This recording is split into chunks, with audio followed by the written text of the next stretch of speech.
It's not only a brand new season, it's a brand new style of racing for the RaceKraft V8 Veterans Championship, as it's their first round with the Gen 3 supercar on iRacing. The size is different, the tyres are different, the engine's different, how you drive them's different. Even the racetracks are different with the way iRacing's calculating the debris, the gravel, the marbles, the track wear in, all of that. So it's a clean slate, as clean as you can get for this new season of RaceKraft V8 Veterans Championship.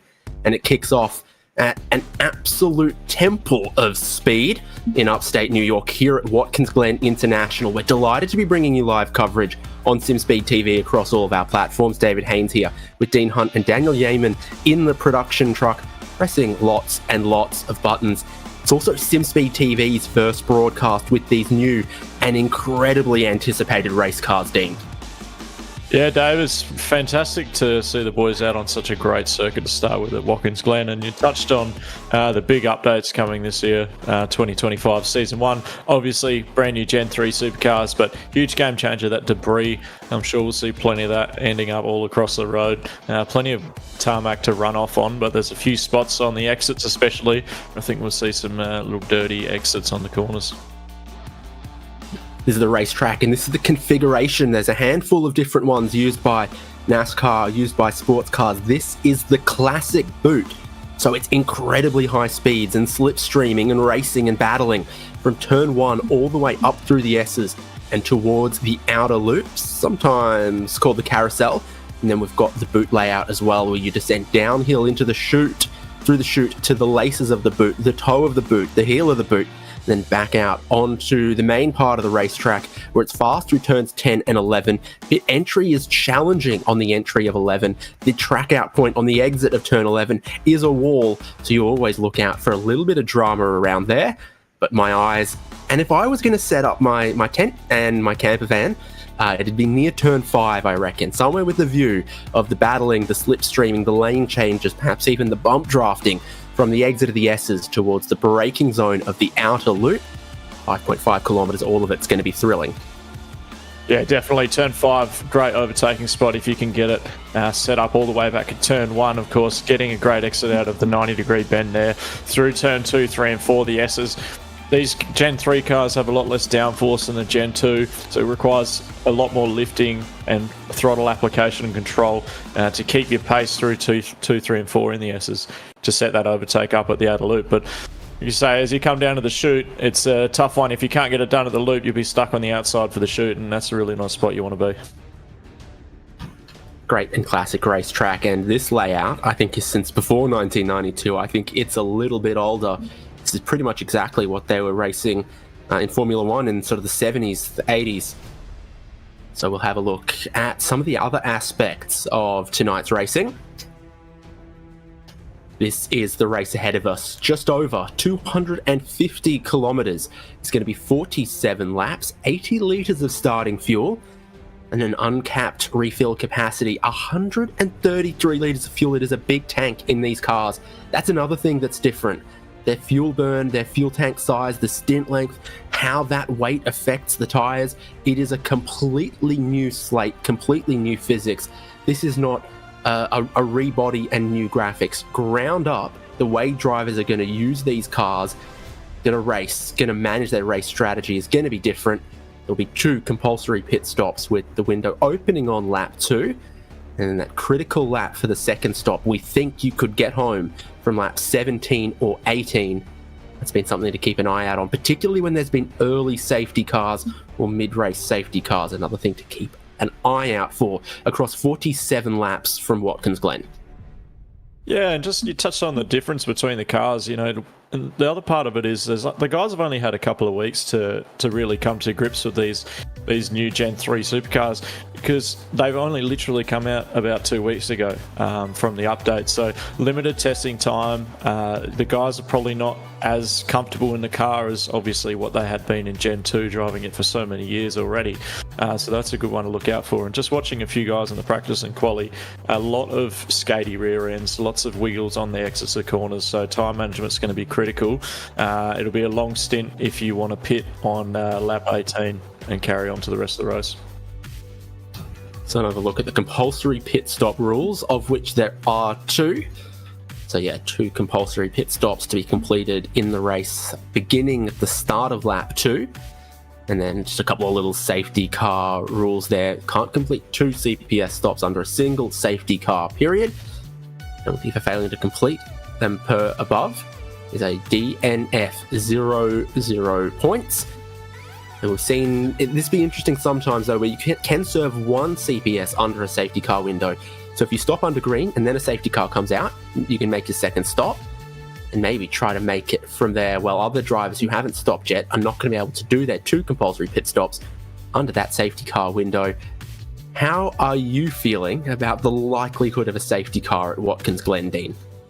I think it's paying $1.05 if I was a bookie. It's going to be very high chance. Trouble is here, there's not a lot of runoff in some of the areas. Lots of steel fences on the side there that'll just push cars straight back onto the track. So I think we'll probably definitely at least see 1, if not 2, safety cars, which will really throw a spanner into the works for these fuel strategies here. An insane amount of paved runoff at turn 1, but less of it through the boot. So drivers could be bringing grass dirt back onto the racetrack, bouncing off those Armco walls, as you say. And if you do hit the Armco at Watkins Glen, they'll send you an invoice to replace it at a cost per segment that you've gone and crumpled. Look at how early in the 47-lap race that critical second stop could be, as early as lap 17 or 18. The measured strategy, somewhere in the middle, in light blue. And I'm not sure that yellow strategy is the way to go, because if you're closer to the red line strategy and there's a safety car some point mid-race, you'll be in a much better strategy position than hanging it out and therefore receiving nothing, no time catch-up when the safety car bunches the field. It's 3 possible ways of approaching it, and again, that is an estimation. We'll see in racing conditions if drivers save more fuel, burn more tyres, save more tyres, exactly how the strategy plays out with Gen 3. They're still supercars, but in almost every single aspect of how they're driven and how they're raced, they are just a little bit different. Yeah, and I was just saying before the broadcast as well, I did a few laps here last night, and one of the big differences that you notice straight away is the turn-in entry. Turning on corners on the entry is so much more understeery than the old gen, but coming out of the corner, it's a lot more oversteery as well, because, again, they got so much less downforce, but yeah, it's going to be a really tough one for the boys. And like I said, so many different strategy options, but really it kind of depends on where that first safety car, because like I said, guarantee it's going to be one. Wherever that lands, I think that'll really skew the results a little bit of the strategies. So it's a brand new season that starts here at Watkins Glen. Let's take a look at the other racetracks that RaceKraft V8 Veterans is going to be visiting this season. So we start here at Watkins Glen, and then in the new year at Brands Hatch, Manicourt, Nürburgring, Belle Isle, Okayama, Snetterton, Red Bull Ring, Sandown, and Phillip Island to close us out. 300 kilometers of Phillip Island should be pretty good. I'm very, very fond of that racetrack. And 24-hour layout for Nürburgring of 10 laps will also be very, very interesting from a strategy perspective as well. We kick it all off here at Watkins Glen on the classic boot with 250 kilometers of racing.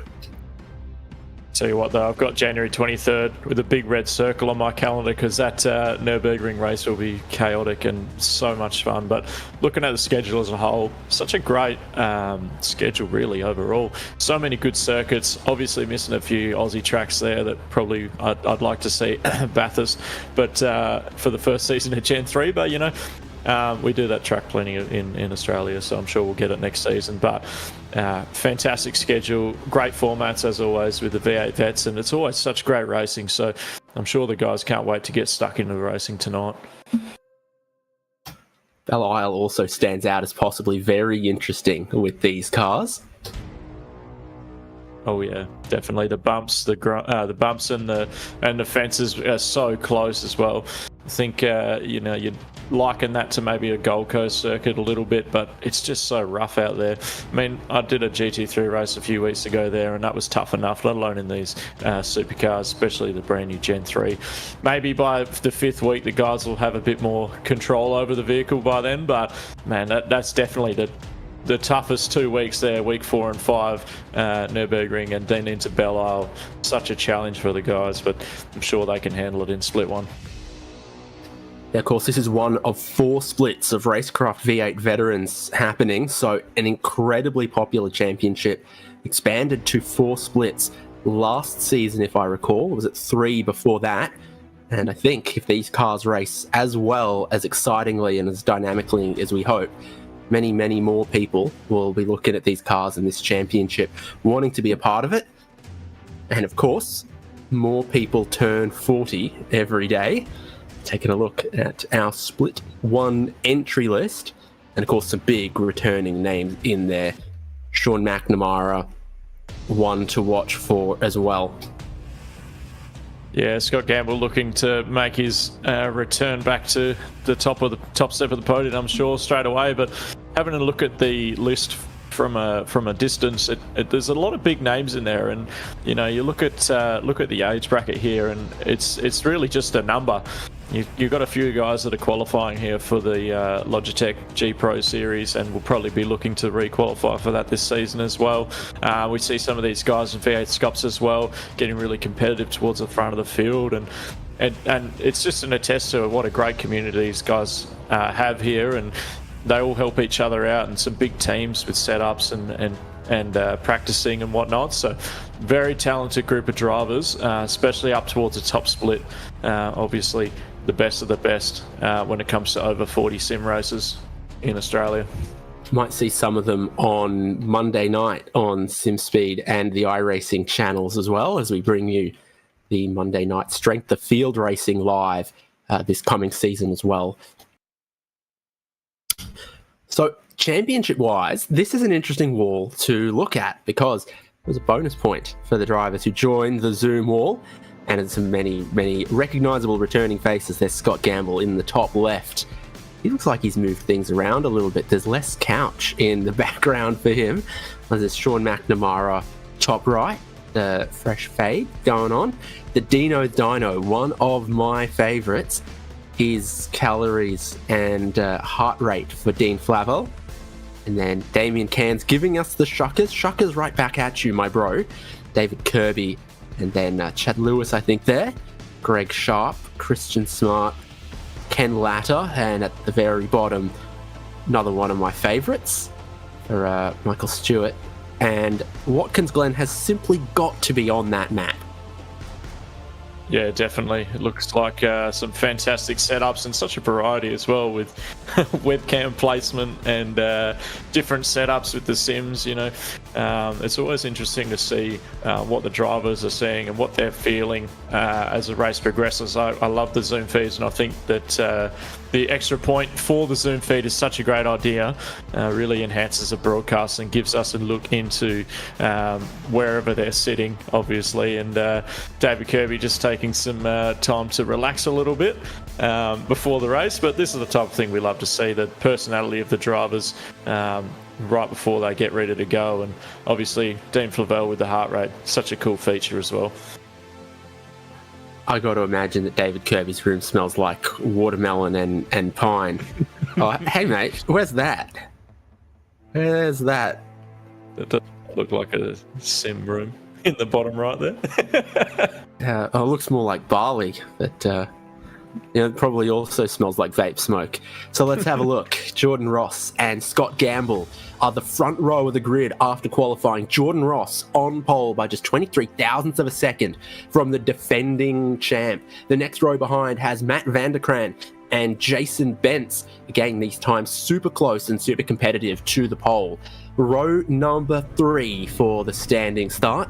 It's got Luke Grundell and Sean McNamara. New liveries, new cars, some things for us to take in as well on this grid. Few drivers returning, but look a little different in their car choice and in their liveries. Scott Mackay and Chris Miller are 7th and 8th. And the top 10 is Damien Cairns and Wayne Walker. That's a very orange-looking grid right there. That row right there on 9 and 10. And then 11th and 12th, we've got Travis Hunt and Troy Stonestreet. And it is a big grid for a very, very popular car. So 13th is David Nash and Paul Warwick. Got Steve Grumley and Michael Whiting in 15th and 16th right there. Ken Latter and Mike Taliancic 17th and 18th on our grid.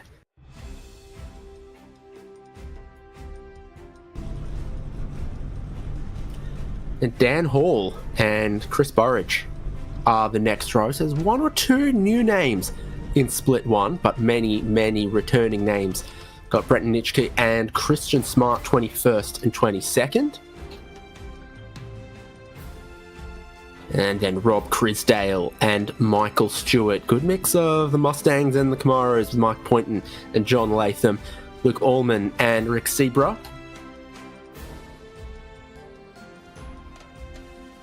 David Kirby and Craig Friend as 29th and 30th. Stewie Hall, Dean Flavel, there's the dyno in 32nd. Matty Parker and John Gallen, 33rd, 34th. We're still only 3/4 of a second away from pole, and we're into the mid-30s of the grid with Chad Lewis and Brad Doble.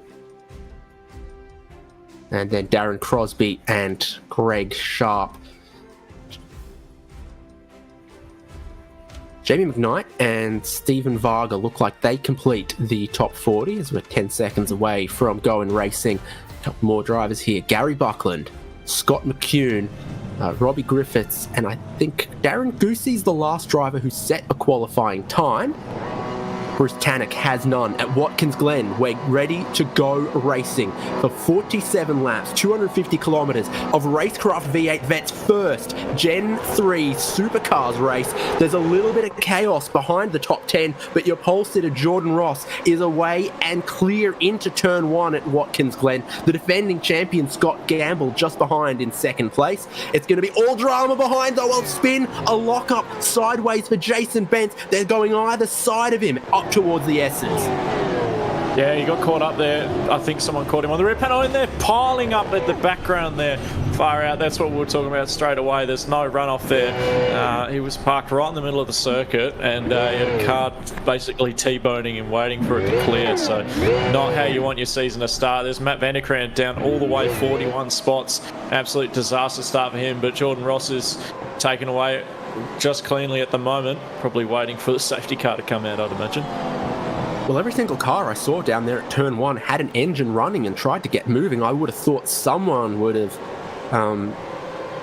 basically ended their car, but it seemed pretty durable, and most drivers did get through one side or the other. It was only later on that a few drivers incidentally piled in there.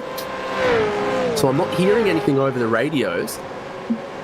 But I think we stayed green for the moment, and it looks like everyone, even if very damaged, kept going. Yeah, they did. I think so. Back to green for staying green flag racing, which is what you want to see to start the season. There are 8 meatball flags out, though. Yeah, meatballs. We will have a safety car. Matt Vanderkran's going nowhere. Do I hear that correctly over the radio? Thought I heard Matt Vanderkran. We do have a safety car at the end of lap 1.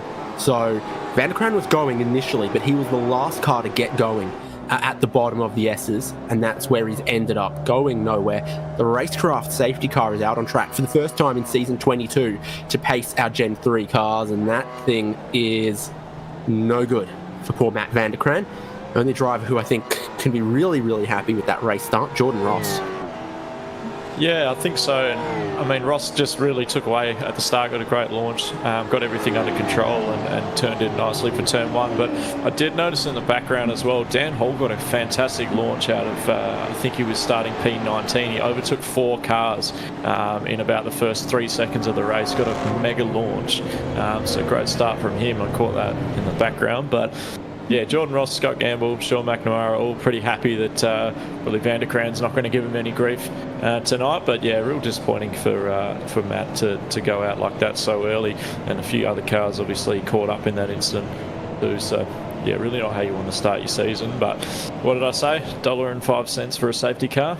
I've already made my 5 cents back.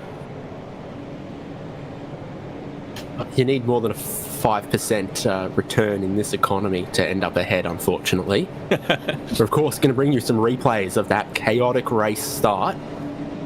top two as they were, but it was quite early in the grid that we had Jason Bentz and the others around there. A lot of the drivers got through, but obviously when 30, 40 cars have got to get past, someone might misread the situation or barrel in there a little bit too hot. If you see smoke, it's the replay machine winding back. Yeah, just having a look at the track map while we wait for that. Pretty much everyone else has rejoined the circuit, except for Van der Kraan, still obviously parked there. I can see people popping out of the pits here and there, so it's like most of the guys getting back out on the circuit have managed to get back around and get some repairs done and get back out there.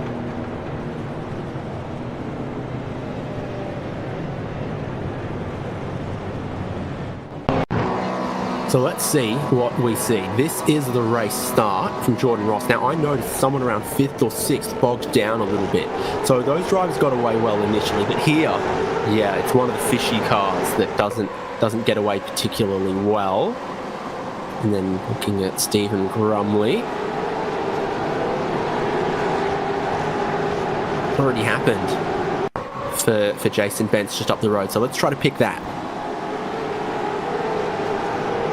Car on the inside, sorry, car in the middle has a bit of a snap on throttle and tags him as he's around the outside.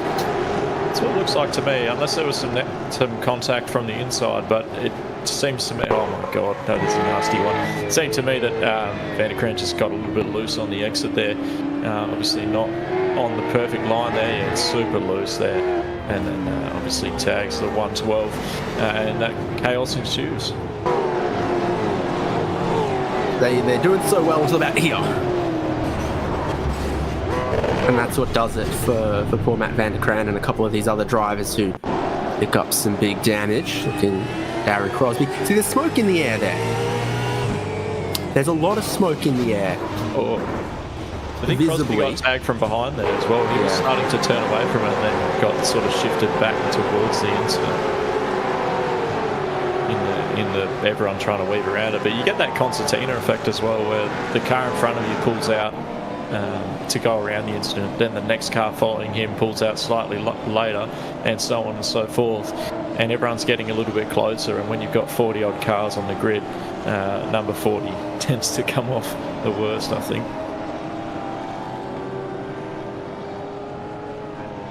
More pitting happening. Yeah. So what do you know about the refueling rate and the tyre changing speed, etc., for these cars? How quickly does the fuel fill? How much fuel do you need to be able to change 4 tyres without it extending the pit stop? That is testing my knowledge personally, but I guess we're going to kind of see a little bit of it. Liters maybe.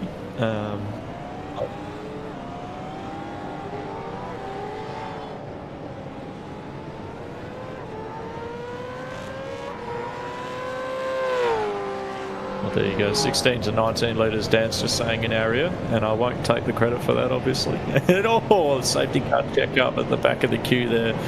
Keep an eye on the relative fellas. That's easy done, though. They're almost at a complete stop there, coming up the S's there. But look at that massive field. So let's try to take a look at a new feature for our overlays. Okay, that's track map right there. So you can see that 143's Jordan Ross got the safety car train. 180 is Matt Van der Kraan, who has towed after his damage, and therefore he is on pit lane.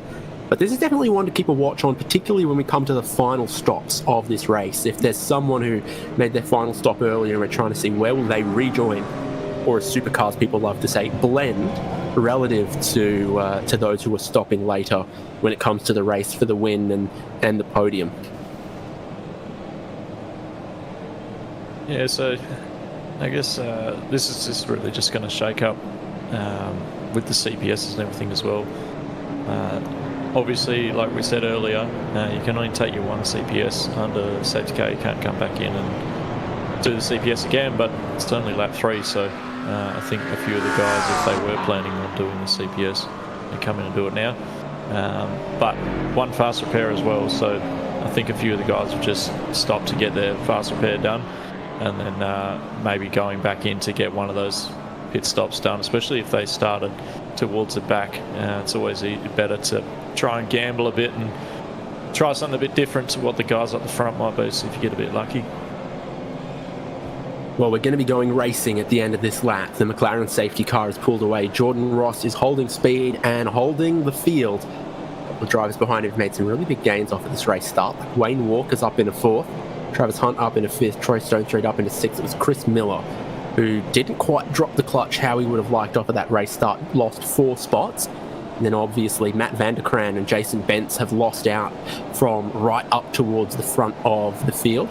There's a few drivers who've come into the top 10 because of that, including Dan Hall, qualified 19th, now running 10th, approaching the pit entry, approaching a race restart with 44 to go for RaceKraft V8 Vets at Watkins Glen in the new iRacing Gen 3 cars for a new season. And Jordan Ross has got 5.4 litres of V8 down with the throttle to the floor. Scott Gamble with the 5.7 litre Chevy V8. So it's a significantly different engines in this formula of supercars than when they were basically near identical 5 litre V8s off the previous generation. This looks like a pretty good start for Jordan Ross. Cold tyres still for a lot of the field means coming up through the S's with a lot of fuel on board. Still a challenge, but now you are foot to the floor, missing the chicane all the way towards the outer loop.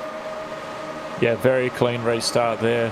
All the guys getting away nice and cleanly. Obviously, single file's a lot easier when you're a rolling start as opposed to double file on a standing start. But yeah, Ross just running away with it already, showing some pace on our reigning championship, Scott Gamble. But, you know, Scotty might be just biding his time, let you burn your tyres out. The gap between Gamble and McNamara is a lot closer than what is between Gamble and Ross at the moment. But yeah, it's a long game, and 47 laps is a long time in these cars, and especially around a circuit like this where the tyres really take a beating. It's just as much about smart and patience than it is about actual raw pace. So it'll be good to see how this top 3 unfolds as the race progresses. Absolutely. So coming out of the extended boot section of the racetrack with that suspiciously challenging uphill left-hander there, the elevation changes a little bit. The car wants to wash out on the exit, and also there's a little bit of a bump where there's a tunnel underneath the circuit, and the racing surface has subsided a little differently where there's a concrete tunnel directly underneath it versus where there's just beautiful New York soil. This is on board Sean McNamara, getting a look at the gear ratios here as well as the revs, the way he's downshifting it. Jordan Ross sets the fastest lap of the race. Scott Gamble matches it and slightly betters it. Look how Sean McNamara is driving this thing. I want to listen up the S's.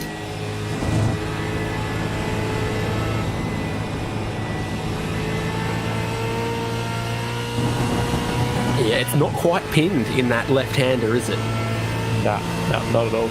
You've really got to control the throttle, and you can gain and lose so much time if you get that line and the throttle control slightly wrong through there. And then as we come over to the carousel, have a look at the big bump we get where if you were taking the bus stop layout, the non-traditional layout, there's obviously the track's kind of cambered to that way, but when there's no bus stop, you're bouncing over that the bump in the road, right in your braking zone, and I think that's a real challenge as well for the guys. But massive run there from all the way from turn 1 to the carousel. Really important section of the track. Massive speed from Sean McNamara in 3rd place with the slipstream as well. 285 kilometres an hour, or as Mark Scaife pronounces it, over 300 kilometres an hour in the most committed corner in New York motorsports. We can exaggerate a little bit, but 285 in these things is a good bit of speed. Definitely, and I'm just seeing on my second monitor here, we've got a 3-way battle for P8 just going on at the moment. Paul Warwick and Steve Grumley went side by side for about 3 or 4 corners in a row, so great stuff. And then they're still going at it at the moment, coming through the final corner. It's really hard to hold the outside line there, and going the outside course, paying for it as well. Now looking at them coming down into the turn 1, almost 4 wide, but they think better of it and sort of file back in. But great Four racing lanes. there over 8th. Even if it wasn't 4 overlapped, there was 4 lanes happening down the front straight in towards turn 1. Grumley ahead of Warwick. David Nash did pick up a spot there, I think, through that as well. So Nash was the driver looking for the 4th lane on the inside. Pretty brave with it, all things considered. There's where a bit of dirt's going to get kicked back onto the racetrack. The exit of turn 4 as well. Yeah, watching the practice and warm-up qualifying, and we were talking about it just before, so seeing in front of David Nash there, Warwick and Grumley still going after it. Warwick will have the inside coming down into the left-hander down the hill, looking for the switchback maybe is Warwick. Don't think he's got it. Great driving from both guys, but is he going to have another look? No. Leaving it for now, but I was just about to say, coming through the S's, if you do get that line wrong, there is a very easy spot where the tarmac kind of sinks into the grass. There's like a little cutout sort of thing, which you can catch the end of it. Your rear left tyre can take a bit of sliding there, but great racing so far. So the pace belongs to the top 3 at the moment. Travis Hunt in 4th has dropped out at the toe of the leading trio. And then you see this battle in this train right here, where they're costing each other a little bit of time as we get on.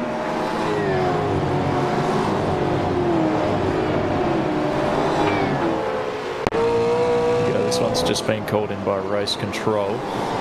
Caught this in the background of my feed. McKnight just getting turned there by, I'm not sure who that is, but Jason Bentz, who we saw get, hello again. Looks like he was redressing the position, and then there's some contact after the fact. Let's have a look at that again. He's redressing. Ooh. Does he come back across onto the racing line and then get helped back out again? I don't know about that. That looks a bit sus to me. I don't want to say anything too. Oh, he got contact on. Yeah, pushed him out. Yeah, you're right. Yeah, I'm willing to give a little benefit of the doubt on that one, but what I'm going to call it is not malicious to try to wreck the guy who moved you off the racing line. I think it was a pretty clumsy rejoin potentially. Yeah, I think so. Yeah. The first angle did look pretty bad. I couldn't quite see what was going on the inside there. But that's just me being a bit silly. All's well that ends well. Wrong time of the year to be cynical. That's got to. Everyone's on Sanders' nice list right now. So far, yeah. Except Matt Vanderkraan got a black flag, so he's on the naughty list for that lap 1 incident. But that wasn't malicious either. But yeah, seeing some moves being made towards the back of the field over 34th and 35th. It doesn't matter where you are on the field. If there's a battle to be had, these guys are all over it. Yeah, a bit happening right here. It's definitely hanging side by side through a couple of consecutive corners in some of the battles that we've been seeing.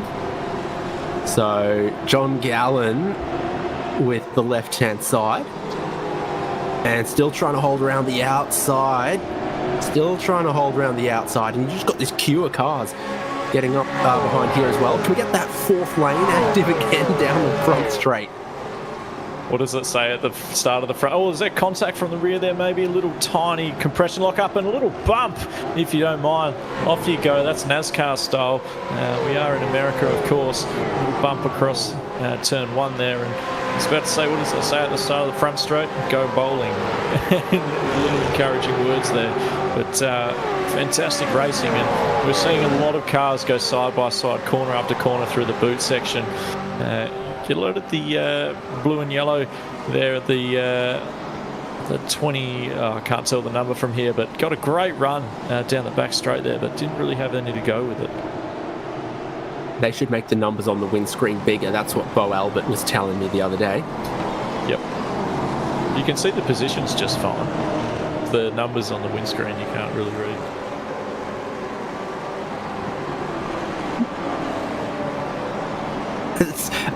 I mean, I don't know what to tell you about this battle group at the moment. It's got a lot going on. Jason Bentz obviously qualified very strong in this car. He got well, according to the stewards, taken out in turn 1. Now he's got his own drive-through penalty for the contact he made as he was trying to come back through the field. Now he's here in 38th position with a bit of speed, but a drive-through penalty to come his way. Yep, he'll be waiting for another safety car to come out to try and spice things up a bit for him, but making moves to try and gain as much ground as possible.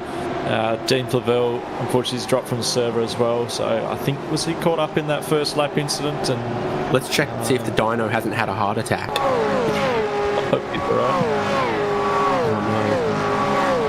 It's Jason Bentz pitting to presumably just serve that drive-through penalty, so we'll see him drive through and also get an idea of how much a drive-through penalty costs here. I believe it's 72 k's an hour for the pit lane speed limit. No, it's 64.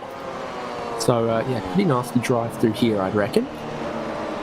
You ever notice on the American servers the kilometre per hour pit limits are always not to the nearest 5 because they're all in miles and converted to kilometres? That's a highway cruise and Dino Dyno, and he's decompressing. So that's Just drop back in now. He's back in the server. Maybe some technical issues for him. Find out what ISP he's got and make sure we don't join them. This is your top 3. So you've got Scott Gamble and Sean McNamara still just hunting, just pacing Jordan Ross at the moment. Fastest lap of the race belongs to Scott Gamble, but they are both sort of 6-7 tenths away from that lap record pace at the moment. We get an idea of the tyre drop off as well as they continue this run. I think they're just in that management phase of the race though as well. They're quite comfortable up front there, and I think the same can be said probably for the top 6 or 7 at the moment. Now that the Grumley, Warwick, Nash, Miller battle packs sort of settled down, but probably right back to 11th. They're all just sort of managing at the moment, I think, and trying not to make any mistakes, just keeping to themselves. It's a great little run for these guys at the front, and they probably don't want to do anything that will jeopardise that. So you've got your top 3. Travis Hunt there in 4th. Troy Stonestreet 5th. Pretty unbroken train back here in 6th place. Wayne Walker, Damien Cairns, of course, Steve Grumley, Paul Warwick. Seen an incredible amount of that. A bit of teamwork could be on the cards here for Walker and Cairns. Double bottle cork, perhaps. Yeah. Well, they're getting very close behind there.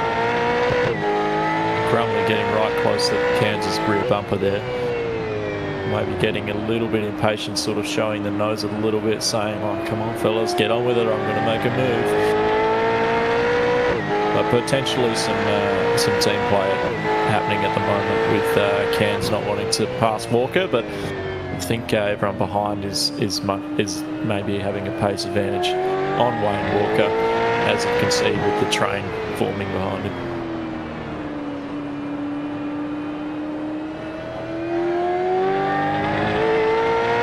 Trying to figure out what that Steve Grumley paint reminds me of, and I think it's Valentino Rossi's Skechers GT World Challenge Europe livery that it's given me a lot of.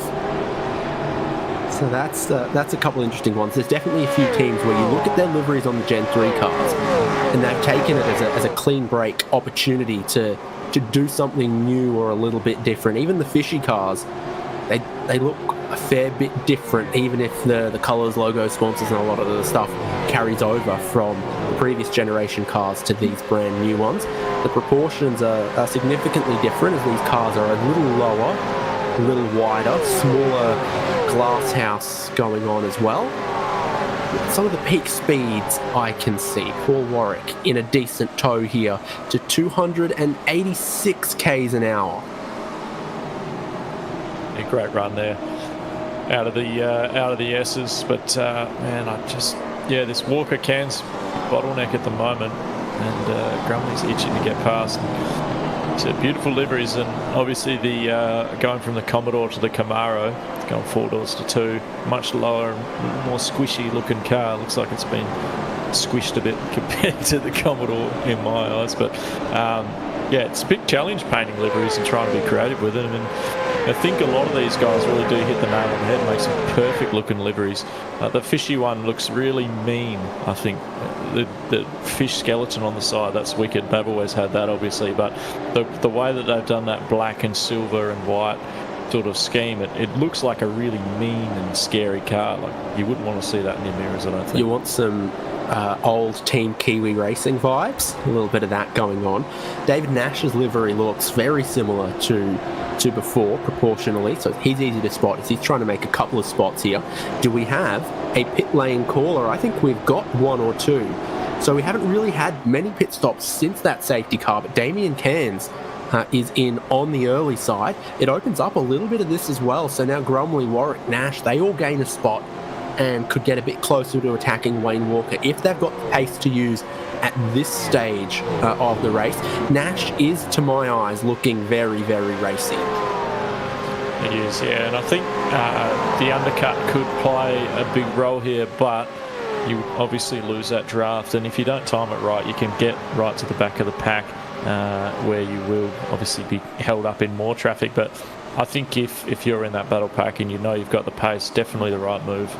Maybe get your first CPS out of the way, some fresh boots on, and try and set some laps and do that undercut. But yeah, they're looking a little bit racy there. Seeing the Camaro there trying to get past the fishy Camaro. A little bit squirrely on the way out. Man, yeah, Grumley so close getting to each other. Super sideways, trying to get to the power out of the laces of the boot. Puts him under pressure now from Paul Warwick and David Nash. Just a little bit further behind Wayne Walker as well, looking backwards from Grumley. How's the rear tyres faring as we go? Another corner where you're still turning as you got to get to the power. Seems to have worked it out. I think you got a lap down car there, getting well out of the way. Yeah, Matt Van der Kram it was. Taking the blue flags to the limit, getting right out the way. But those two corners there, as you're saying, you've got to get on the power. As we see another pitting driver, that would be Wayne Walker, deciding he's had enough of the first stint. But as you come through that sweeping right-hander to basically finish out the heel of the boot, you've really got to get on the power early, and you have a lot of camber that helps you in the corner, but all of a sudden on the exit that disappears. And it's very similar with the corner after. As you're saying, the bridge goes under it, so there's that little hump, and as you're exiting the corner, there's so much, it's so easy to oversteer on the way out, especially in these cars. You just really lose a lot of grip with the weight change going over that bump. And you're still turning at that point as well. So tough one here as we're looking, setting up a move, coming into the carousel. That is Paul Grumley under pressure. Grumley, and Miller and Nash right behind them as well, 2 by 2. And Miller's got ahead of Nash. Now Nash is under pressure from Dan Hall, I think it is, down the inside. So being aggressive as he has, Nash has got a little out of position. A few cars have got him.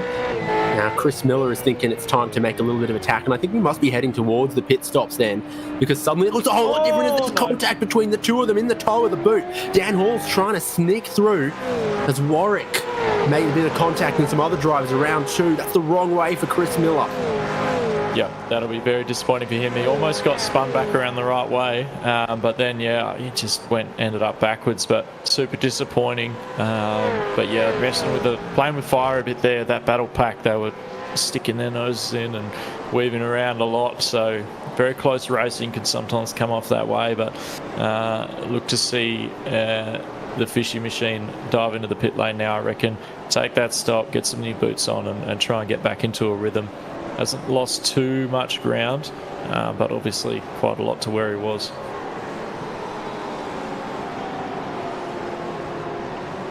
A few more drivers pitting. Let's take a look at what happened at the toe of the boot. So Grumley and Miller. Oh, yeah, I mean, Miller's there the whole time, and then he gets spun off of Grumley. And he's in just a horrible position right there. Yeah, it's a tricky one. He did pretty well though, nice and patient, waiting for the pack to go past, and found a gap in his relative to get a little flick spin happening. The cars are very easy to over-rotate when you do a flick spin, so it looks like he's practiced that quite a bit. But yeah, like I said, he's in the pit lane now. Get that first CPS done, get some fresh boots. So I'm reset as a driver. Obviously, you'll probably be a little bit annoyed about that incident. You really just got to take a few seconds and try and settle back into a rhythm. This stage of the race is still plenty of time. Anything can happen. Only 14 laps in. We've seen quite a lot of action already, so plenty of time left for recovery. Dan Hall is a big winner here. He snuck through all of that. Oh, what on earth is going on with Ken Latter? Has he knocked it off the desk or something? We're looking at his ceiling. We're looking at his floor. We're looking at live picture of the Gabba the last couple of weeks. Can't see a damn thing. But yeah, Dan Hall, he started 19th on the grid. He's now up into 7th place with a clean car.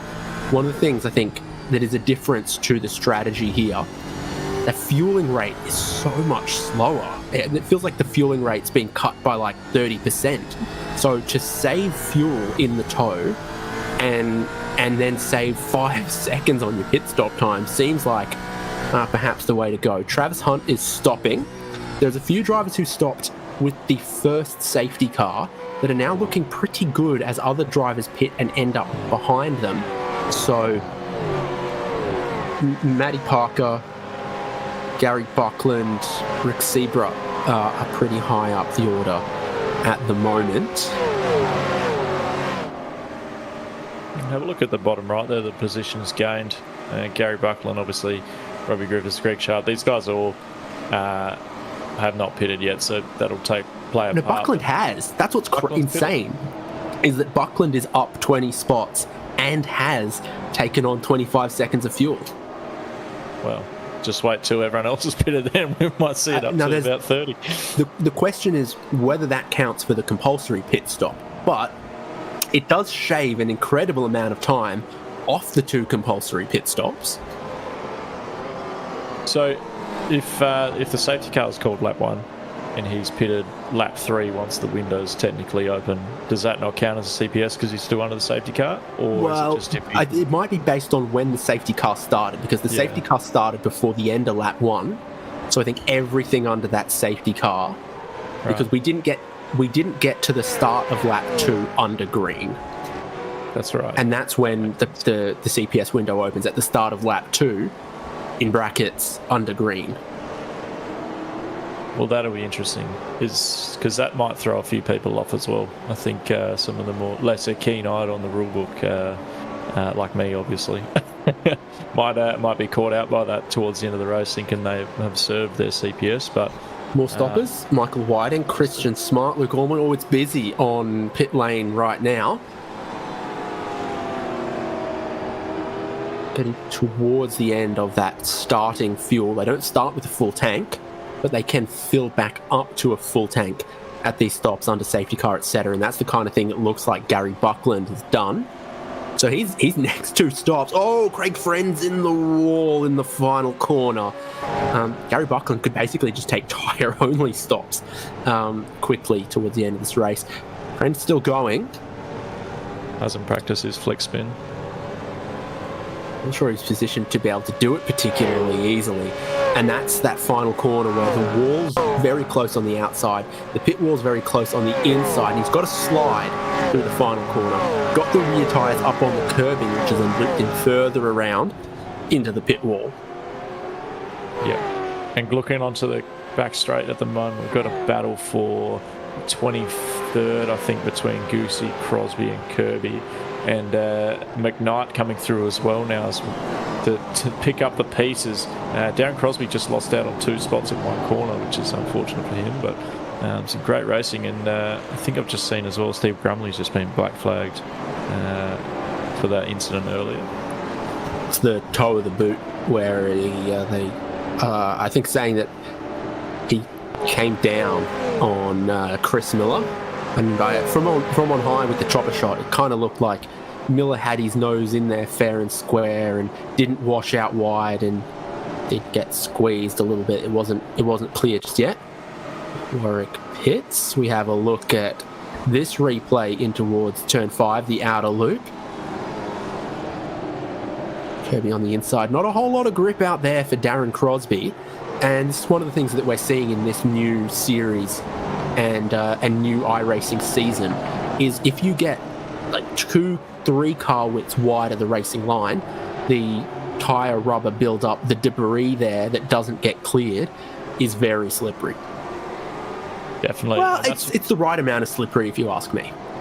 Yeah, it's a lot more realistic, I think, and once you get out on those marbles, it's very tough to recover, and we just saw that losing a few positions. But the other part of it is they stick to your tyres now as well. That's all built into the sim, so it sticks with you for a lot longer than what it used to. But that corner there at the end, there is a lot of marbles being flung out there just because it's such a high speed corner. They get spread right across the edge of that racing line there, so not an ideal spot you want to be.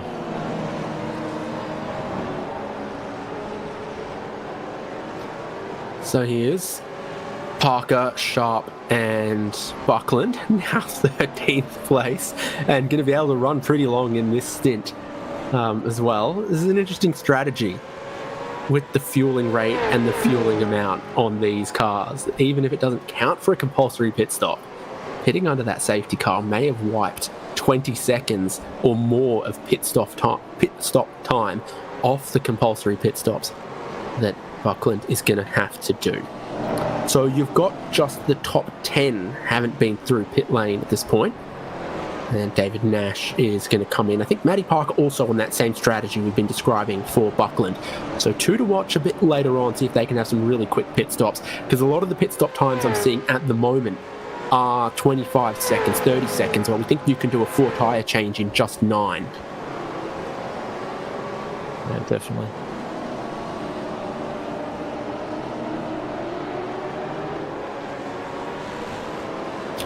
And here's a battle going on with some drivers that have stopped. Rob Crisdale, Mark Poynton, Michael Whiting and Luke Allman. I think Allman is a new promotion to Split 1 this season as well.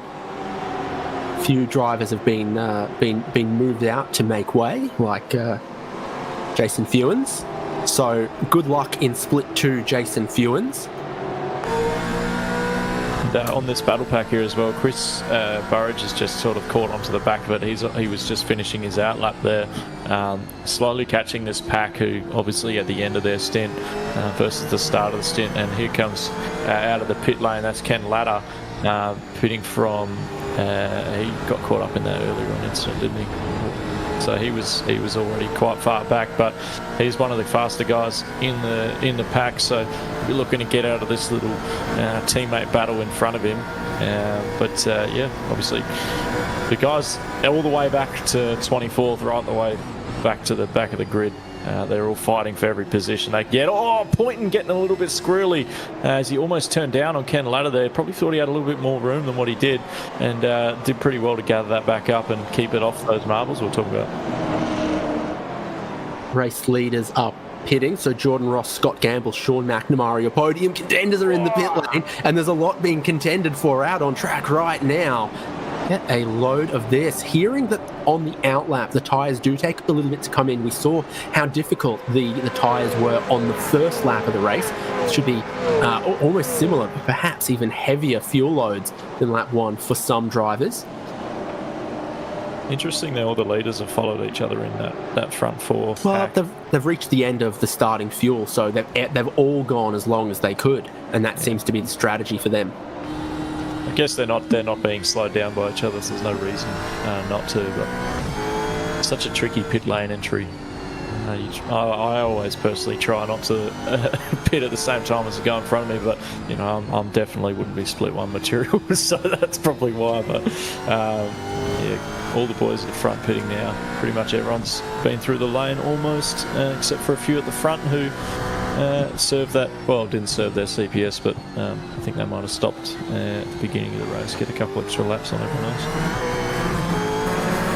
I'm really warming to that stop under the first safety car strategy, because now Gary Buckland has got 25 extra seconds of fuel on board and he's third. So Jordan Ross and others have blended out behind. Jordan Ross has just taken 20 seconds of fuel based on the numbers I see. compared to Scott Gamble and Sean McNamara have taken a big amount, 34 seconds. So even though they stopped on the same lap, I'm seeing a very big disparity of strategy between Ross Noble, who was the race leader, and those guys that were pursuing him, the teammates of Scott Gamble and Sean McNamara, taking way more fuel and are going to try to sort of overcut him in this middle stint. Can we get Michael Stewart's camera bigger so we can try to find Watkins Glen? So it'll be grouped regionally, so most of the American racetracks will be together. So Watkins Glen is going to be nestled somewhere near an oval. He's put the red dot on it just to the left of Le Mans there, between Lime Rock Park, Donington, Pocono, and Mid-Ohio.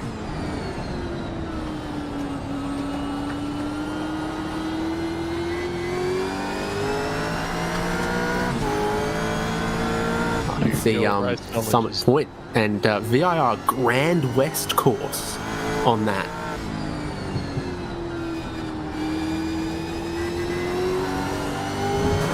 Squirrely there, coming from Mark Stewart. I like the hand position that we see with the guys using the sequential shifters. He's at 9 and 2 instead of 10 and 2, but obviously you do a lot more steering with your right hand because you're taking your left hand off to shift, which is such a great thing in these cars that they kept the sequential shifter. I think there were talks about going to the paddles in the real world. It's so great to see that they kept the shifters, the sequentials, and I'm needing to put mine back on the rig, even though it's very noisy, but it's such an immersive feature that you can have is that left hand coming off the wheel and shifting through the gears. It's fantastic. I believe it's a gearbox that's capable, a bit of a lock-up here into the laces, a gearbox that's capable of being paddle shifted and semi-automatic, and then they've just gone and put the stick in as a sequential and disabled the automatic blipping on downshifts. So I think it's a good thing. These cars, supercars could go the DTM route and become a GT3 championship or something if they wanted to, but we're not that, and so you either go that way or you don't. Don't be GT3 but heavier and uglier, and also you can't go take your car and race it somewhere else. Be supercars or be GT3. Don't be wishy-washy halfway in the middle. Now, with this strategy difference between Jordan Ross and Scott Gamble, so I want to see the gap as it is right now between them.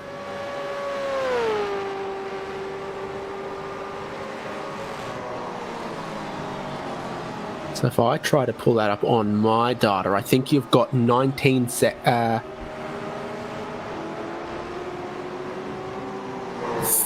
seconds between Jordan Ross and Scott Gamble, while Scott Gamble has 14 seconds more of fuel on board.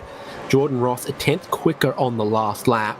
So if we get a safety car in this middle window, I think it benefits Scott Gamble. But if we stay green, Jordan Ross has got way less traffic, a much lighter car. He should be able to lap quicker right now, extend that gap a little bit, and so long as the margin between Ross and Gamble continues to grow, Jordan Ross is still sitting pretty for the first race win of RaceKraft V8 Vets in the Gen 3 era. Great analytics there. Not even going to try to comment on that. It's way above my brain capacity, but yeah, just great to see there's so many different options for strategy though, really. And I think every time you watch a V8 Vets race with a double CPS, so many different ways you can skin the cat, but some calls coming into race control at the moment. Christian Smart. Must be something happened somewhere. I haven't picked it up on my screen, unfortunately.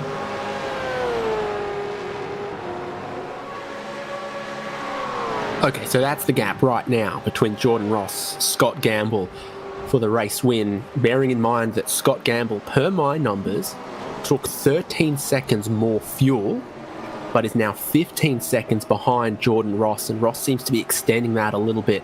Scott Gamble in 10th has got a couple of seconds of clean air in front of him before he'll start catching up to some other drivers who fueled relatively short or fueled a little closer to what Jordan Ross did.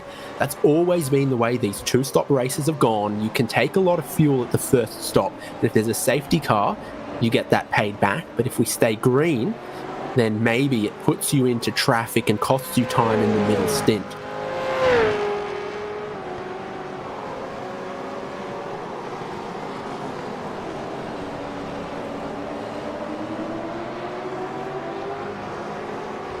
So I'd say Scott Gamble has taken a lot more hex than Jordan Ross, and if we get hex forgiveness between now and the second stop, Scott Gamble looks great, but if we don't, Jordan Ross has less to pay back. Good way to put it. Here's the incident we'll turn about with the race control call out. Lots of moving down that back straight. Is that Michael Stewart weaving at the back there? Oh, tagged him. Yeah, just got that wrong. That's a tricky one, and there's cars everywhere. Yeah, all that weaving around on the straight, and then I guess he's just kind of misjudged the braking with the guys in front. Obviously, when you're in the tow, you're carrying a lot more speed, but yeah, most of the guys, the other two guys sort of got away with it a bit. I think Christian Smart got back in the circuit, no problem. Yeah, weaving left lane, right lane, you've still got a break in time to make the corner. Exactly. So almost tagged. and you got to rejoin with perhaps a little more care than that as well. Well, I don't think he had full control of the car at that point. It was still really, but here's a POV from Mike Taliancic in that green Synergy Sim Racing. That's a jump scare for you. Change of jocks for Mike, maybe? Well, you might get some new ones for Christmas.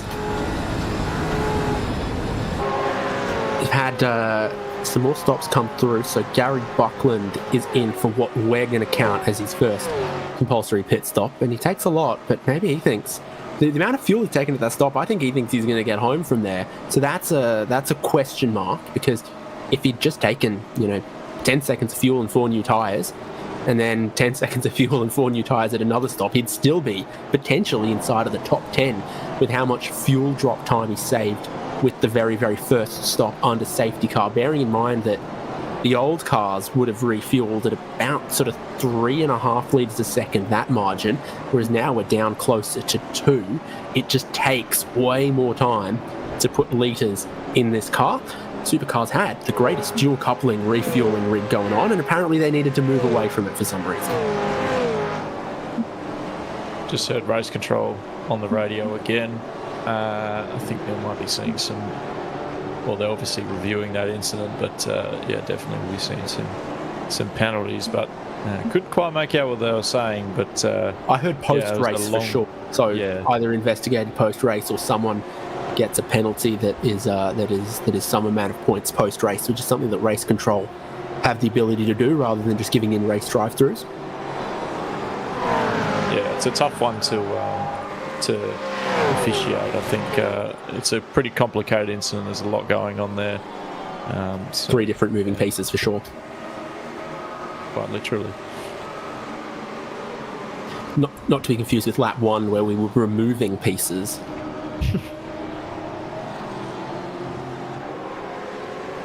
Well, this is now 3rd, 4th, 5th. I think we're looking at Kirby and Mackay as drivers who took fuel under safety car initially. Looking at Mackay as a driver who's very wide. He's got some very untidy laces right there, as some drivers like Jamie McKnight come through as well. I think this is all drivers who stopped lap 2. I think so. Kirby, McKnight, Varga and Mackay, because Jordan Ross now leads, and he leads outright. The next driver who stopped and is cleared a CPS, I think, is Scott Gamble in 8th. So this is all of the time and space and potentially a little bit of traffic in front of Scott Gamble. Get that gap to race lead again, because it was about 15, and this is it for Scott Gamble. If he can bring that gap to the lead down, and he'll have a much quicker second stop, he can jump Jordan Ross and take the lead, but it's still at 14.6.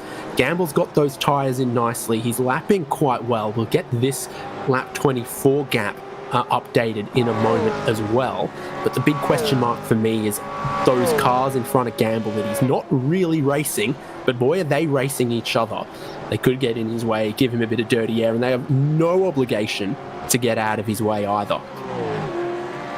No, and I think that's where, when you're the car in front of, at this point in the race, you've got to know who you're fighting. But then again, sometimes the old ego steps in and says, "Oh, I know Scott Gamble's quick. I'm going to try and hold him off." And or if your teammate is up ahead and it could benefit you from defending Scott Gamble, you're probably going to have a crack at it. So there's that other element to it as well, is whether the guys in front are going to be willing to sort of go, "Oh, this isn't my fight," or whether they're going to really try and hold him off and see what they can do. I think you look at Kirby, McKnight, Varga and Mackay, and even if they recognise the strategy situation, if you're Stephen Varga and you try to move out of the way for Scott Gamble, does Scott Mackay try to stick a move on you? They've got their own battle really intensely between each other that you can't just move out of the way, or you'll lose time, you'll lose spots. Hello, this isn't Spa 24 hours of old. Get those left tyres out of the dirt, as we have a battle at the heel of the boot. Stone Street trying to get stuck up on the inside there, but that's going to cost him coming back onto the main part of the circuit, trying to get past Travis Hunt he was, but now Jason Banks is on his inside, and Stone Street's going to have the outside for the next corner, of course, which is really tough to hold out there, so he's kind of just trying to slot back in without losing another spot to Paul Warwick behind, and that's what we were talking about. As soon as you let one guy through, the next guy wants to come in, so tough one for the guys. When you want to put on a move, you've really got to make it stick in these cars. And yeah, Stone Street trying to get a move done and lost out. Scott Mackay and Scott McEwen pit, which opens up a little bit more clean air for Scott Gamble. We had 3 Scotts in a row. There's a joke to be made somewhere there, probably about an Edinburgh pub or something.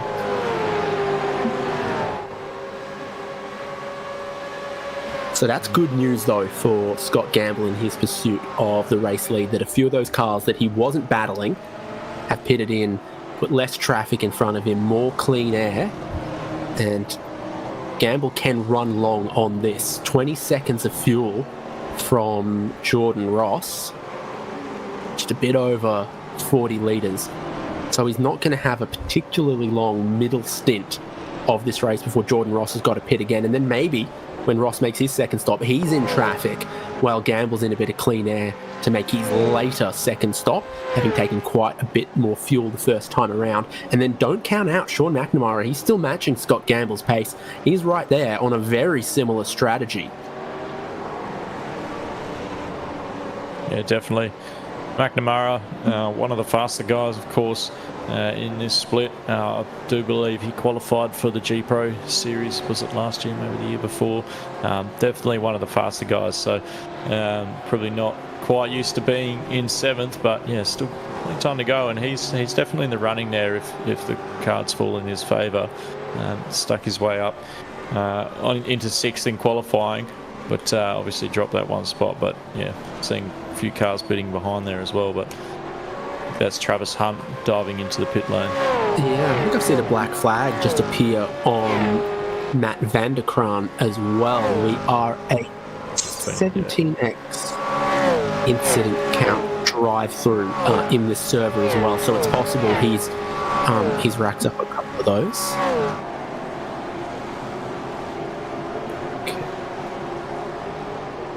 Travis Hunt is taking his fuel, so there's the tyres in about 9 seconds, but then you've still got to take a lot of fuel. After that is David Kirby, Jamie McKnight, Stephen Varga, drivers who pitted on lap 2 or 3 of the race. Yeah, of course, not serving the CPS, but I've got lap 1, lap 2 and lap 1 for these. Lap 2, lap 1, lap 2 in that order for these guys. So yeah, definitely no CPS done for them yet. Quite a ways into the stint, 24 laps between them, but is that watermelon smelling room, or whatever we said earlier. He's got the eye of the tiger at the moment, David Kirby, focused in. I love seeing the facial expressions of some of the drivers as they progress through the race. But see on the exit there, a little bit of steering wheel movement, a bit squirrely on the way out. But the tough part, when you take that long fuel run, he's pitting in. Makes so much more of the tyres, and here he comes into the lane. I think when he, and so did the other drivers behind him, I think when he got sideways and we saw him speak, he might have been telling some guys he was pitting in. A few drivers that are right at the pit lane entry side there. And again, it's more good news for Scott Gamble. He's now up to third. What it tells us is that 20 seconds of fuel went 24 laps for Kirby, McKnight and Varga, so it gives us an idea how long that Jordan Ross can go. Probably only 15 laps or so in this middle stint. That gap still stays pretty stationary at 14.5, but I think Gamble's starting to flex it a little bit, and the last lap for Jordan Ross not as competitive as some of his others. He's dropped off quite a bit on the last lap, 49.2 if we round up to the nearest 10th. That's on pace with some of the guys up around the 20th sort of spot. So yeah, might have just made a mistake here and there, but look at the gain Scott Gamble on that last lap, almost a full second, but 2 laps of 4, especially lap 25. Jordan's put 4/10 on him, so yeah, definitely a consistency thing when you're out in front or you're trying to manage your position in the long term. Very easy to get complacent. I can hear us at the moment, Stephen Kennedy calling into race control. Not sure exactly what's happened there. Requesting a tow. Oh, here we go. Here's that second safety car. Safety car. Jordan Ross is pitting in. Jordan Ross, I think, has been listening to this, and he is on pit lane. Steve Kennedy is going nowhere in the runoff in his M1 racing car. Matty Parker's also going to follow in. Now, did race controller on it, but did they call a safety car yet? Everyone's coming in. Scott Gamble, Sean McNamara. So, hey, we're going to get this all play out between Jordan Ross's stop time and Scott Gamble's stop time right now. Jordan Ross, how much more fuel does he have to take? It's going to be quite a bit more than Scott Gamble and Sean McNamara. The race off pit lane could decide V8 Vets' first Gen 3 race. Yep, and do you take a little bit less fuel and save to the rest for that? Is that safety car officially out? Do you take a little bit less of a splash to try and get the track position? Here comes a safety car out through the middle of them, waiting to pick up the leader. Leader's already gone. That's right. Jason Bentz is the race leader. And how close do you want it off pit lane? But Jordan Ross keeps the race lead from Scott Gamble and Sean McNamara. Yep. And they dropped at the exact same time. Did you see that? Almost the exact same time. So have a look at the stop times there. 35 seconds for Jordan Ross and 21 for Scott Gamble. So I think that's right on my overlay. But this sorts out a lot of the strategy as well, because everyone's made basically everyone except maybe Matty Parker had already made one compulsory pit stop before this safety car. Now they can make a second compulsory pit stop either as they have or behind this safety car, and everyone will make it to the end on fuel from here if they take their second stop. So there probably won't be too many pit stops after this safety car. Jason Bentz is also looking to pit in. Troy Stone Street, Paul Warwick. Anyone with one more stop still to do is going to want to do it now. There's no use waiting till after the safety car to take it and costing yourself even more time. Yeah, that would be very silly if you were to do that. But wave rounds, I think, are happening at the moment. Well, sorry, not wave rounds, but a few guys at the back trying over that safety car and get back around again. Everyone ahead of Jordan Ross is pitting, I think, so he will end up as the race leader again, and the safety car will look to find him. Must be a tough job, I think, trying to pick up the leader when everyone's pitting and coming in and out of the lane. Done race control for one season, and it's pretty tough, but hats off to the guys in the stewards box. It's definitely a tough job and doesn't really go with a lot of praise. You don't really hear good job stewards, you only hear when they do something wrong, but it's definitely a tough job, and yeah, driving that safety car is a lot of pressure to make sure you're picking up the leaders properly, so hats off to the guys in the race control booth. Now to unpick who's done 2 stops versus who's done 2 compulsory pit stops. Matty Parker and Stephen Varga are 4th and 5th, and in the train, I think they, by our understanding, only count as 1 CPS. So 1st, 2nd and 3rd have done 2 CPS, and then Troy Stonestreet, Dan Hall, Paul Warwick and Travis Hunt, I think, are also good. So I, by that understanding, by that logic, would have Stonestreet as 4th, Dan Hall as 5th, Paul Warwick as 6th, Travis Hunt as 7th.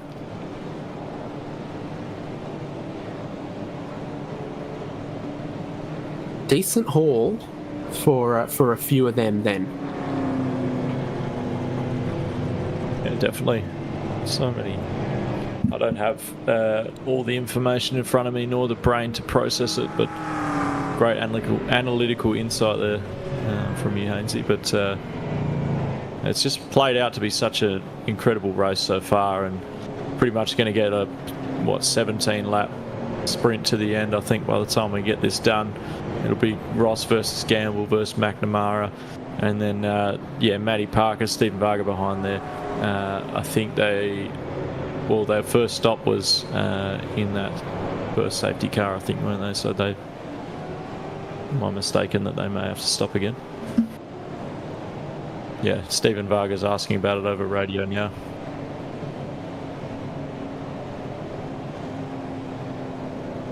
Yeah.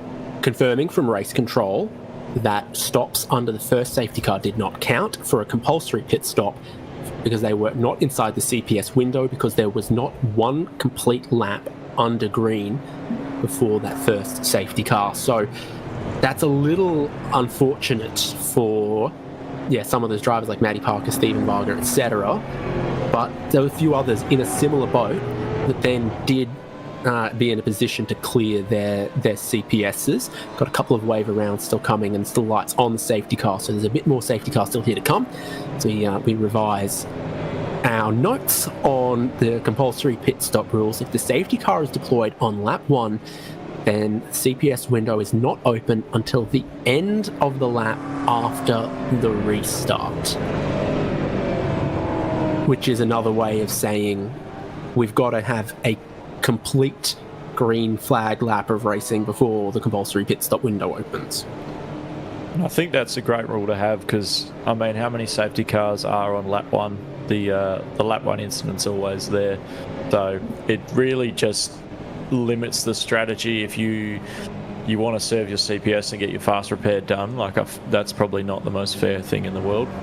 So yeah, I think it's definitely a great rule to have, and a really well managed rule book they have, I think, here at V8 Vets, and the way the format is just producing such good racing. Every time I watch or make a call on it, it's always entertaining. I don't think we ever really run out of things to talk about.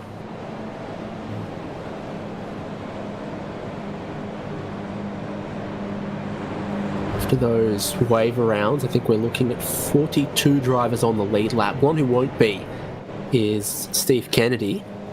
His crash is what's brought out this safety car, and we'll go try to find a look at whether he had a whoopsie or a little bit of help, or exactly what transpired. So here he is into the outer loop.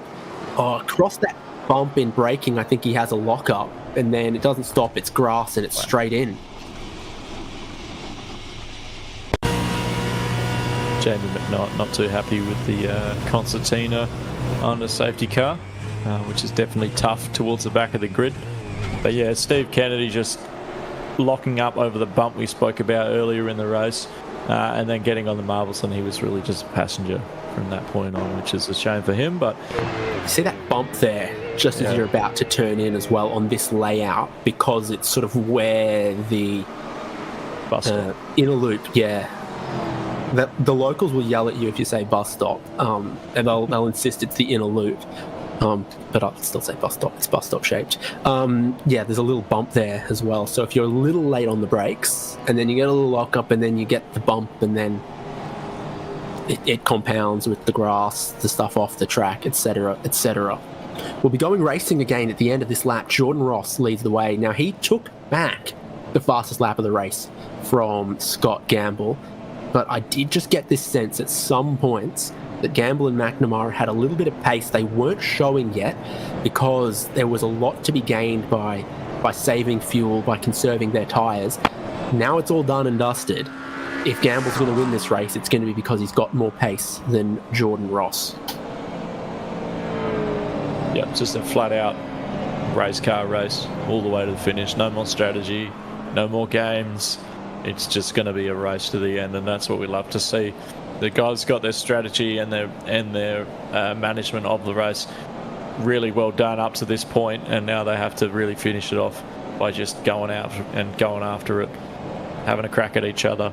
But you know, the guys like McNamara, Matty Parker, Stephen Varga, or Matty Parker, Stephen Varga, Scott McCune, they're all needing to pit again. But the guys behind them will be looking to pick up any pieces if things go astray. But Gary Buckland's made his third stop, so he's done 2 CPS, so he's all good. We'll see where he will end up. Well, at this point, safety car's in the pit lane. Jordan Ross has done some pretty good restarts and some pretty good standing starts in this race. So if he can get half a second or a little bit more on Scott Gamble, he'll hope to hold him off on this restart. And here he goes into the final corner, does build a couple of car lengths on Scott Gamble as we go racing again. 16 more laps of Watkins Glen. They're all loaded up with a little bit of fuel, but they're all on brand new tyres up front here. Jordan Ross, Scott Gamble, Sean McNamara as the podium. A couple of cars yet to stop to make their second CPS in behind before you get to the next best placed driver. Troy Stonestreet is potentially looking at 4th, with Dan Hall looking at 5th. We get up to speed. Gamble 0.4 of a second back, trying to carry some speed. Massive shunt Travis Hunt into the fence very hard there. Bit of a jump scare on my left monitor. But man, I'm not sure if he was helped undercut at the end of it, but he hit that wall very hard. I wonder if we get another safety car, because he is not moving. I don't think his engine's running either. Race Control might try to take the gap after the packs. The whole pack is together, but we might also have another safety car. Here's Scott Gamble, 0.3 of a second behind Jordan Ross. We are still green flag racing. Look at the pace that these top 3 have got. Look at the pace that Scott Gamble has got, closing another 10th on the brakes into the toe of the boot. Now coming out of the toe, he's right up behind Jordan Ross, and he's got his teammate behind him as well to help as well. The pressure is on Jordan Ross. He's just 0.2 of a second clear, and he can't afford to mess up his braking right now with Scott Gamble, the defending champion, breathing down the back of his neck. Any mistake that Jordan Ross makes right now, Scott Gamble's all over him. Look how close he is, right under the wing of that Camaro. But he's just so close to him. If any slip up from Jordan Ross, Scott Gamble's straight in there, and Sean McNamara probably follow him right through, and safety car's just been called again. Yeah, the parked car was still at the exit of turn 1 at the bottom of turn 2. We get our 3rd safety car of the race. Michael Stewart, Darren Crosby have just crashed into each other on the safety car as well. Sorry to cut you off. Sean McNamara takes the fastest lap of the race on that restart, so they were pushing for sure. Travis Hunt still there.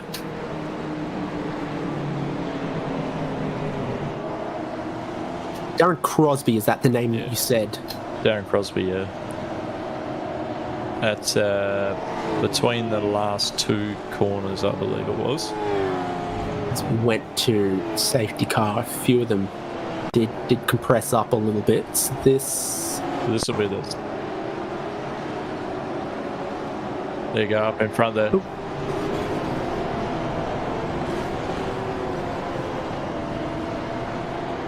Righto. A cuddle. Hey, you did say friend originally. Yeah. I think I picked up the relative of the trailing cars. Yeah. We need the chopper on that one, I reckon. What on earth is going on? So safety car's called about here. Scott Mackay locks up the rears and then slides across Craig Friend. And very good friends they are indeed, as you said, having just a little cuddle. Yeah, too damaged. Yeah, he's just locked up and a bit of a compression lock maybe, and pushed him out to the right.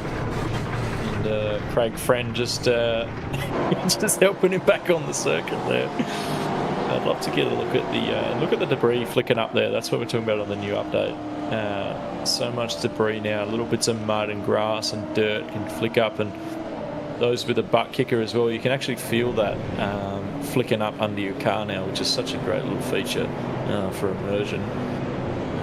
Love to get a look at the incident that caused the safety car as well when we get a chance, because that was a massive one. I just caught the end of it and he's gone straight into the fence and the S's. Massive shunt.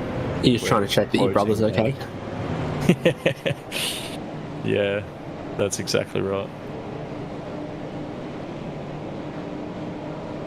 So another thing as well, the guys that needed to serve that second CPS probably have already served that CPS. They're not Varga yet. Safety car, not Varga yet, but not Scott McCune yet. Interesting.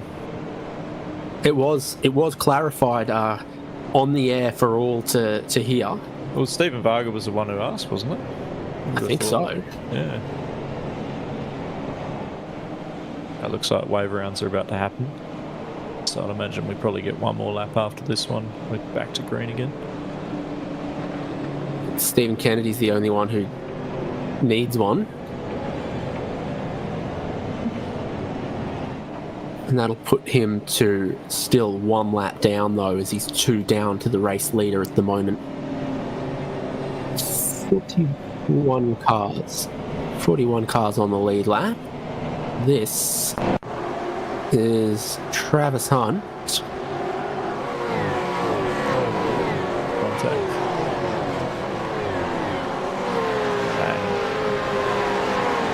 A little bit of help there, but and another follow-up incident there, almost.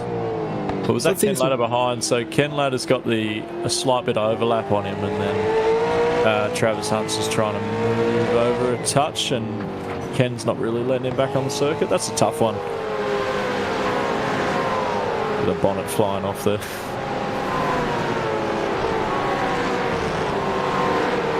Well, it's hard for me to pin any faults. I don't know. It depends on the way that the rules are adjudicated, because really Hunt was off the circuit. Does he have right away to come back on? That's the thing, is Travis Hunt off the circuit? He's got 2 tyres on the curbing still. That's right, yeah. So that's the... is he... The off-track is if you have the 2 tyres off the curbs. You have to go right over that curb to get the off-track from iRacing. So whether that's what they use to adjudicate that, is you do get a slowdown penalty, I think, from out there as well. Was he deserving of the room as well on the inside? You know, did the fishy car need to move over because there wasn't enough overlap? That's the tough part. I mean, Ken Latter's thinking, I'm gonna keep this guy on my outside here, but the other guy wasn't off the track, and there was not a whole lot of overlap going on there. I mean, from the point of view when you're driving, obviously you can't see as much as what we can see from the nose there. So perhaps, we thought that the overlap was there when you're in the vehicle. It's tough when you're going at 200 k's an hour to try and pick what's going on. But either way, Travis Hunt's race is pretty much done. I think it is done. He's been in the lane for quite some time. I think he's had enough.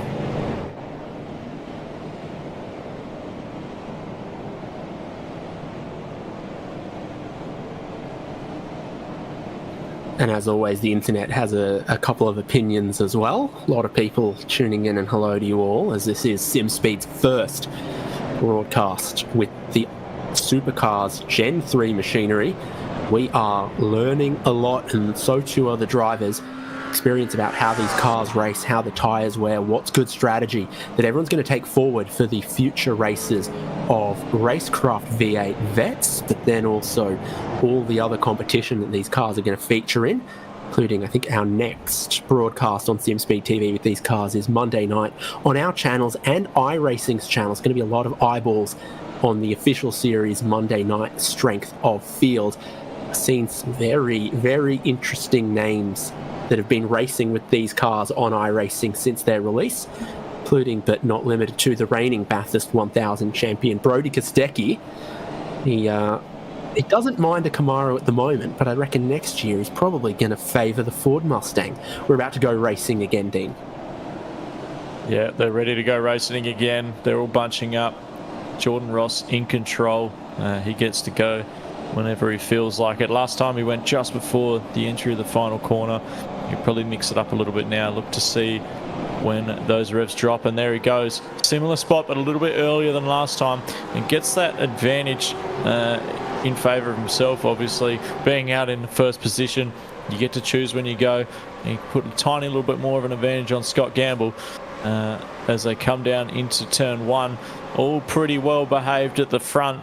Some little gaps appearing, and there's that edge of the circuit there we're talking about. 2 wheels on the curb. We've just been run over. 2 wheels on the curb, and you're still on the circuit. So whoever made that camera pack was probably basing it off of some GT cars or something. Right. The race. I need a haircut, but not like that. Jordan Ross still leads. He's got 4/10. It's through the boot section of the racetrack that Scott Gamble was so strong off the last restart, particularly some of these braking zones. He sort of gains a couple tenths. He gained into the toe and the heel of the boot last time around, and he was just about to put a fair bit of pressure on Jordan Ross when the safety car came out again. This is looking like a slightly cleaner restart. I don't mean to jinx it, but I just need to know where we're at. Yeah, definitely a cleaner start. They've got through the treacherous turn one, and S's a lot cleaner than the last one. But you know that old saying, safety car breeds safety cars. But Dean Flavelle, who was back on the lead lap, I think went a little bit wide, letting a few guys through.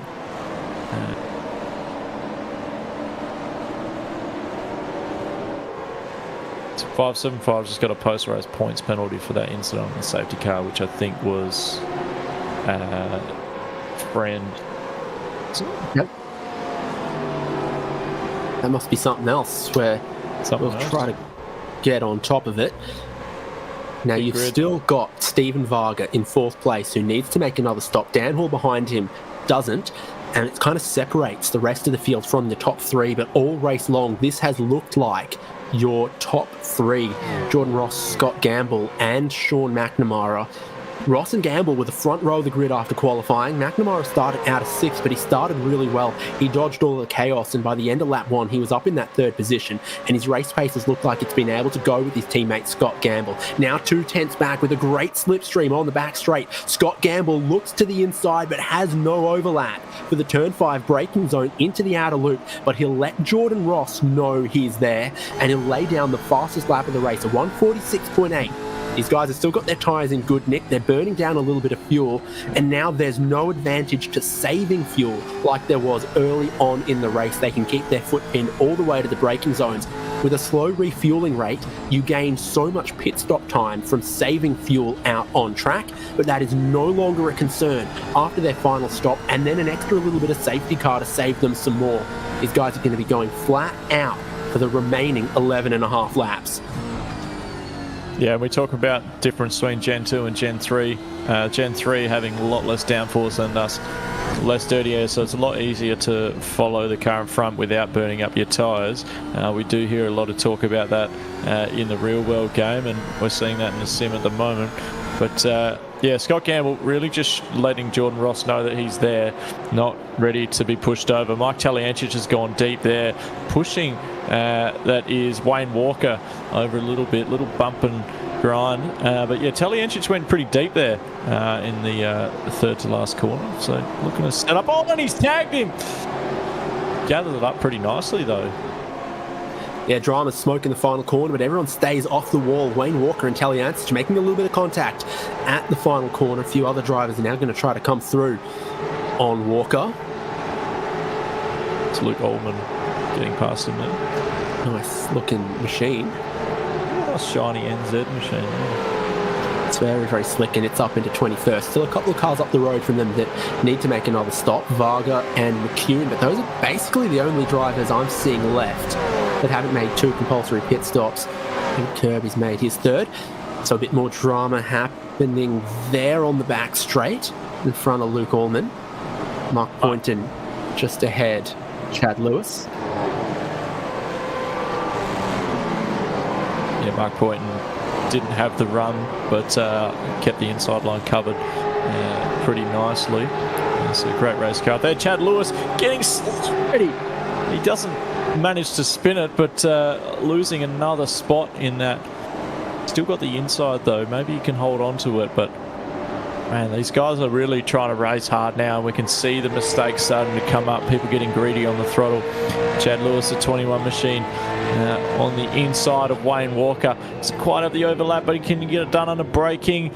They're still side by side, but Chad Lewis pulls through as Wayne Walker slides out a bit and loses the position of Brad Doble as well. Traction out of these corners becoming difficult, becoming pretty critical as well. Chad Lewis in that 20th spot right now. You get a look at his perspective. He doesn't have the round wheel. He's got the Formula GT style, and he's also paddle shifting it by the looks of things. He comes through the final corner. Still a lot of wheel work in the traction zones from the apex to the exit of the corner as you feed the throttle in and pull the gears and try to get the nose in front of the tail. Using a little bit of the Joel real timing there as well to keep an eye on his rivals and their strategy and all of that. It's interesting that to me that Varga and McCune haven't pitted again. I wonder if they think that, I don't know, they were talking about on the radio before, but I wonder if they think they're safe under the rules. But obviously Varga has got some pace, but Dan Hall trying to grab that spot off him. But it's a real interesting move there. I wonder if they're thinking they might find a loophole in the rules or something after the race, or maybe we've got something wrong somewhere. But very interesting strategy to just stay out under that next safety car.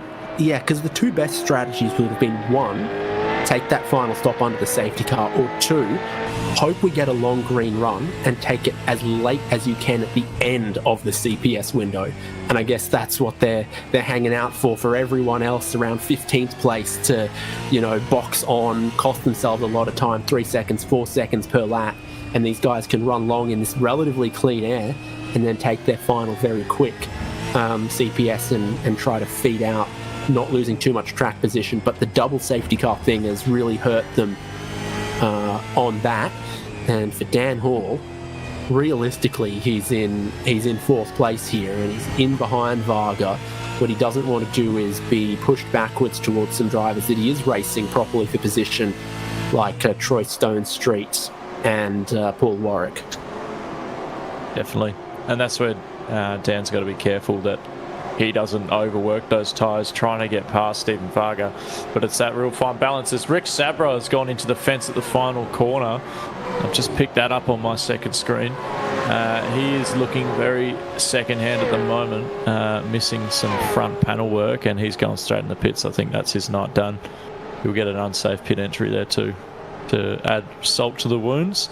But that's a tough one there, lap 39 of 47. He's been driving quite well in the mid-pack, and it's all over at the drop of a hat. I'd almost take 40 seconds of unsafe pit entry than losing 40 seconds trying to limp that thing around a whole lap as well. So a good move Chad for the Lewis racing as well. Tagged by David Kirby. Sorry. Oh, just pick that up again.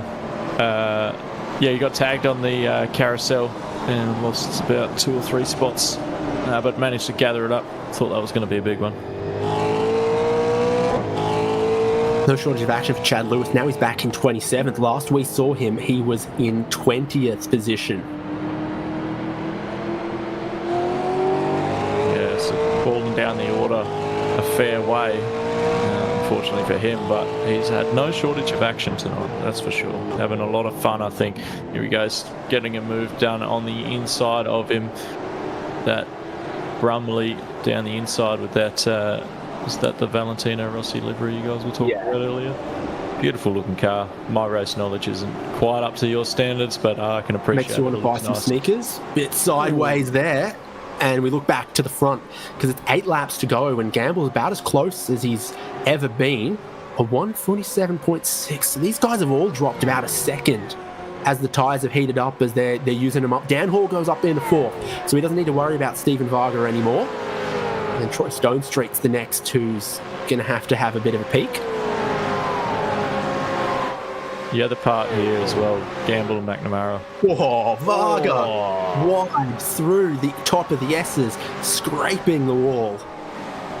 Stonestreet's looking to make a move now as well. Hasn't quite got the run on him that he might have needed, but he's so much closer now. And that what we were talking about before, Dan Hall now has Varga between himself and Stonestreet. So that issue we were talking about where Hall needed to get past Varga has been passed down to Troy Stonestreet. But so now Troy needs to really get a move done before Dan Hall can drive away with that 4th spot and leave Troy with no chance to get it back. Even with a bit of clean air now, it's sort of your top 3 and the rest of the field when you look at pace. Fastest lap of the race for Ross, Gamble and McNamara in the 46.9, 46.8. No one else that I can see has gotten below the 147. So 5 seconds clear of the rest.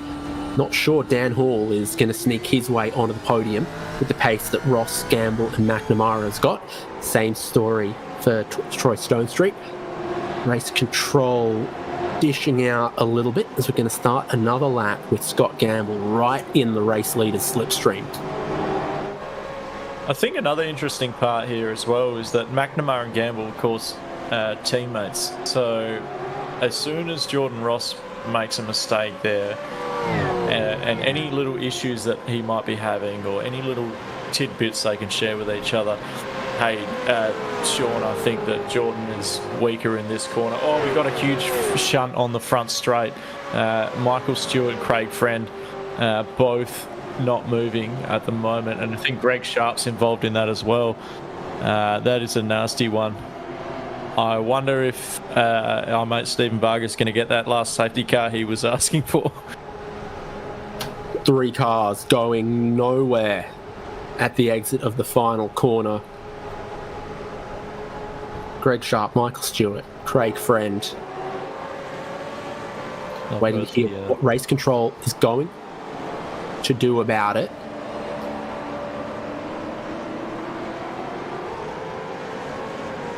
So the leaders are coming up to the last sector now, just about. So this race control may need to make a call pretty quickly. And they're going to call. They've called it, but he was very hesitant. He was very hesitant to call it in his voice. Maybe it was just the way he was saying it. But yeah, I think there's three cars not moving on the main straight. It's probably the right call. But are we going to see Stephen Varga and Scott McCune take that pit stop now? See what happens with them. Well, they really should, but I don't think many other drivers need to pit. Jordan Ross will be very well practiced in his safety car restart procedure. They drive past a handful of stricken cars. Someone's got going and is leaving a whole bunch of smoke, probably a whole bunch of oil. Oy, that thing is... That's not going to make 5.5 kilometres, is it? Oh, it's hardly going to make turn 1.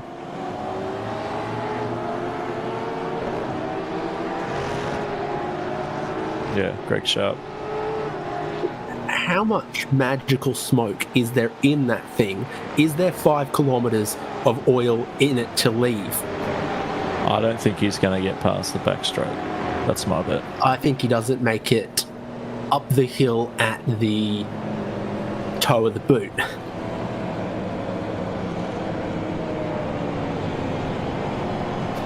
We don't get live oil and water temperatures from the dash, do we? Nope. We're only getting live gears and speed. And the laps and the gaps update at the start-finish line of every lap. And then what's the centre number? What's 61.1? Brake bias. Okay. Well, that's set pretty far forward, but I don't think it's that far forward. I think the minimum is brake 50%. bias apparently, but we don't know if it's legit. Yeah, I don't think they share that sort of thing on the dashes. Well, I've lost it. Let's look at what brought out this safety car. So, Michael Stewart. Oh, he gets sideways. He bounces back. Oh. You got to see who was third in. I want to see their on board. So try to see what sort of played out in front of Craig Friend here.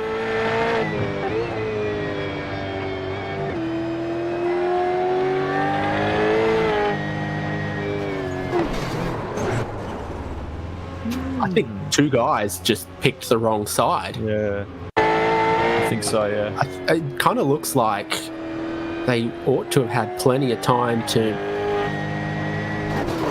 Yeah, he just kind of rotated that one more time and kind of rolled a bit forward right into Greg Sharp's path. It's a tough spot to crash there. Like, he's gone straight into the attenuator.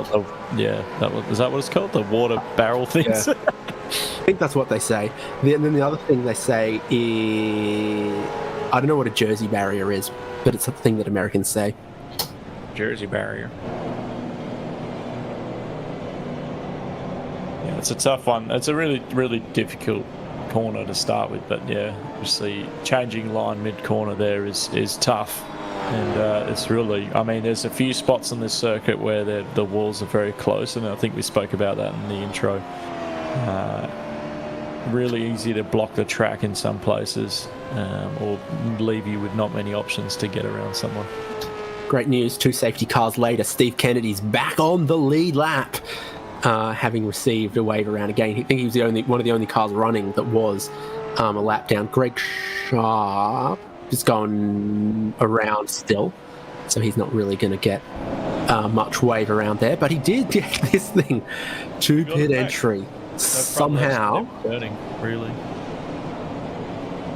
No, I think he's got the whole under tray and 2 bits of suspension dragging on the ground, but he's got one wheel at the front that steers, the one wheel at the rear that drives, and he needed to find reverse gear for it. Does he have a fast repair left? Doesn't look like it. Yeah, I'm going to say no because he's still got a meatball flag. Yeah, that's a good indicator. I think as well, sometimes if you leave it ticked by default and you take a little scratch somewhere, you take your first CPS as your fast repair gone for a tiny little dent in the bodywork or something, which we know that these cars are quite accustomed to getting. Really love a good bit of door bashing. Rubbing is racing, and we are on a NASCAR circuit, but yeah, we know that the V8s in the sim and in real life love a bit of bash and crash. So safety car in this lap will be with 4 laps to go. You're never going to guess who hasn't pitted. Actually, no, you probably will guess who didn't pit with this safety car. Starts with S, ends with Teven Varga. Yeah, something like that.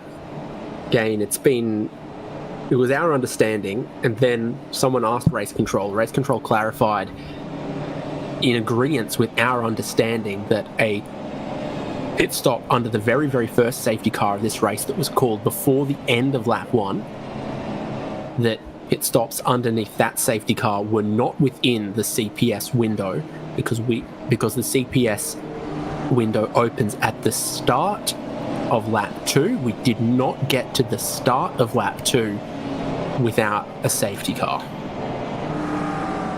I wonder if, I mean, maybe Steven's like read the rules in his own way, and he's thinking maybe I'll have a read after and try my luck and see if I can get my position reinstated if I get disqualified.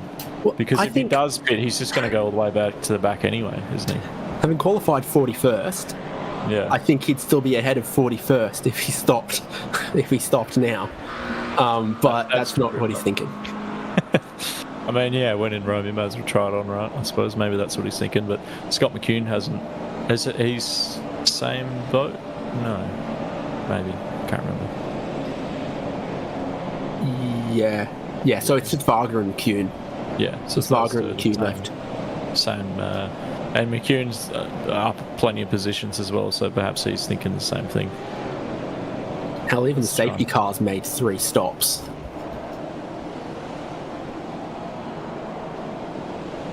We are going to go racing again. The safety car's pulled away. Jordan Ross holds 80 kilometres an hour with Scott Gamble and Sean McNamara just behind him.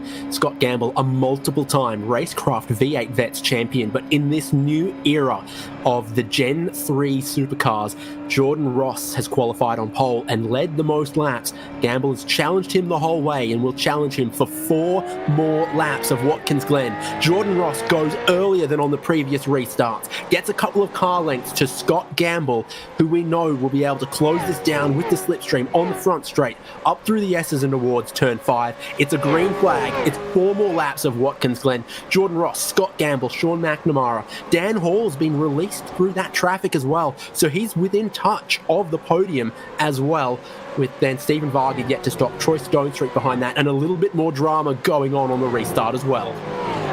Yeah, there was a bit of an incident towards the back of the field. I think Ken Latta was involved in one of them. But right at the back as well, it was, who was it? Steve Grumley was in the fence at one point as well. So lots going on at the back of the queue as well. It's not all racing at the front here tonight.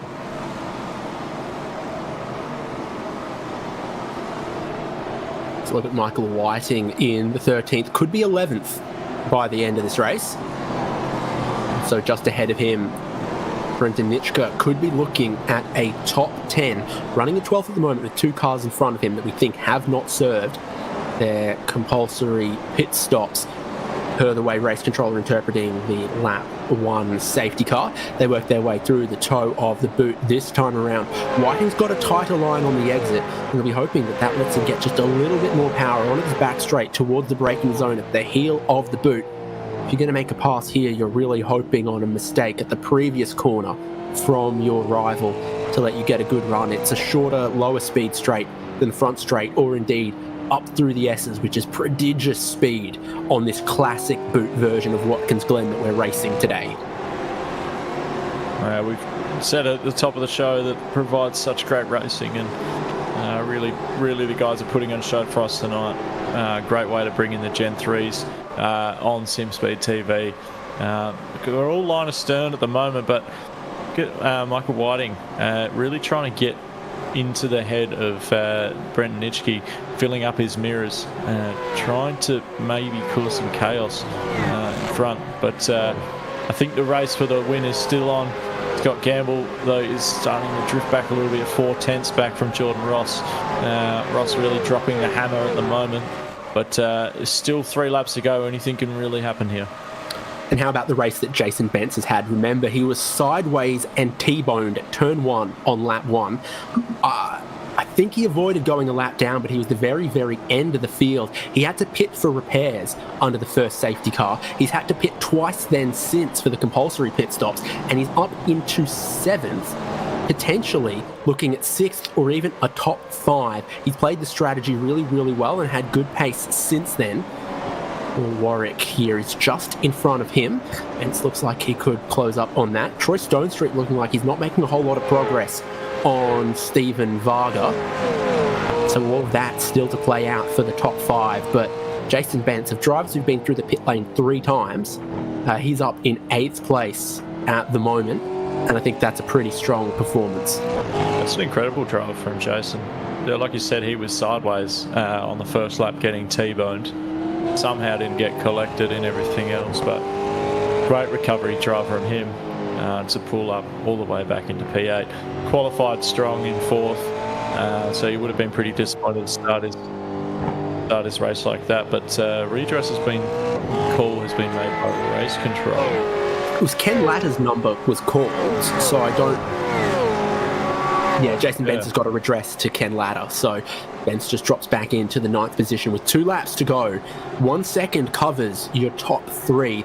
Jordan Ross has the fastest lap of the race again. Oh, and then he's going to try to get right into it. Once again, Bence and Latta sideways, side by side, up through the S's.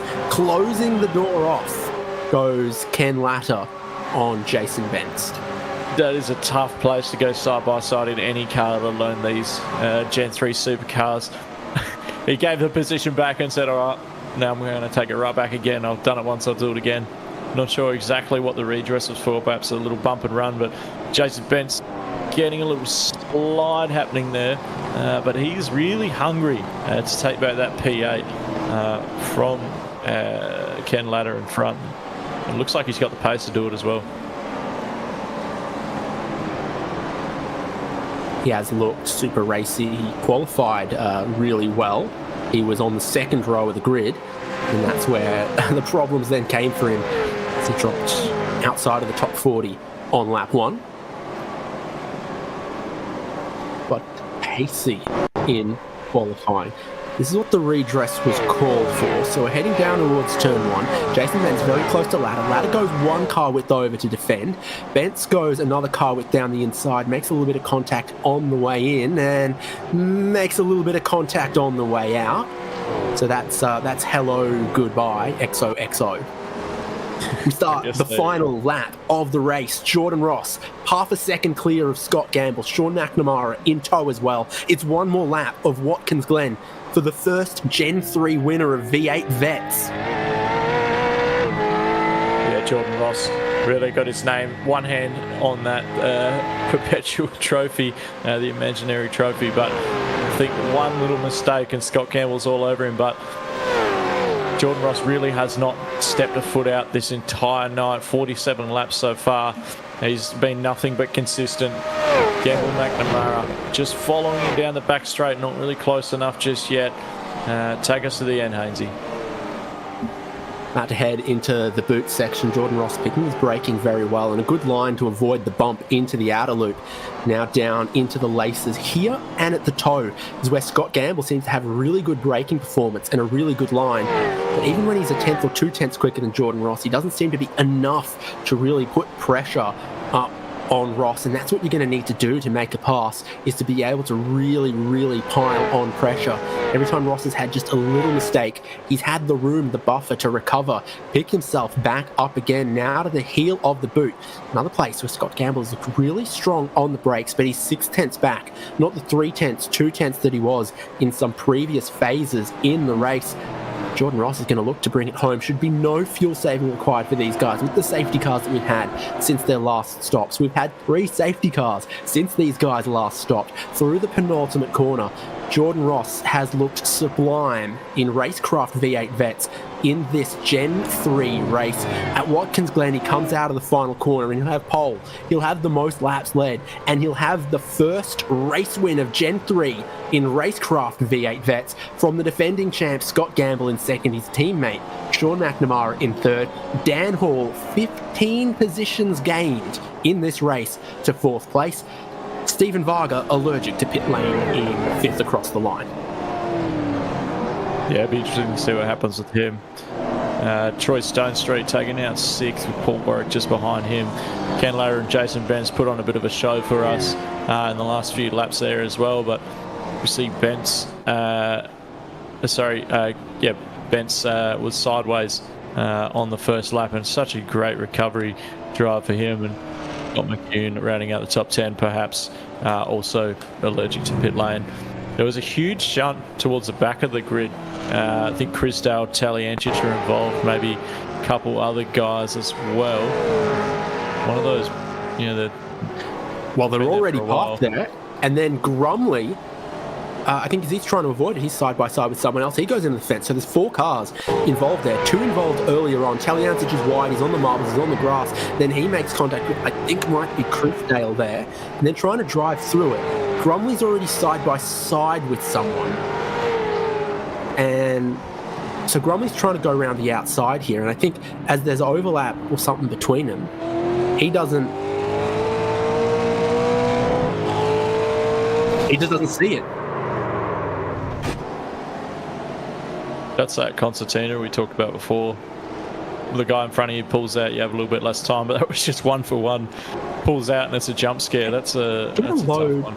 Of the brake ducting flapping with the bonnet off. That's some damage I've not seen before, and it's something you wouldn't normally expect to see, but the flappy brake ducting behind the bumper was exposed. Sim just gets better and better every season, doesn't it? We've got brake duct stiffness modelling.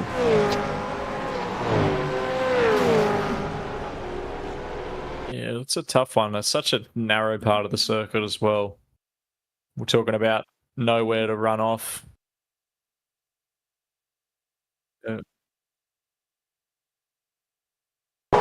Technical. Deep brake duct. Wow.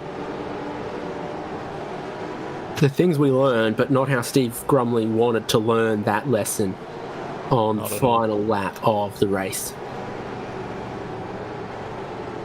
I think we can get towards our results and our interviews with 47 laps, and many of them behind safety car, completed at Watkins Glen International Classic Boot for RaceKraft V8 Vets.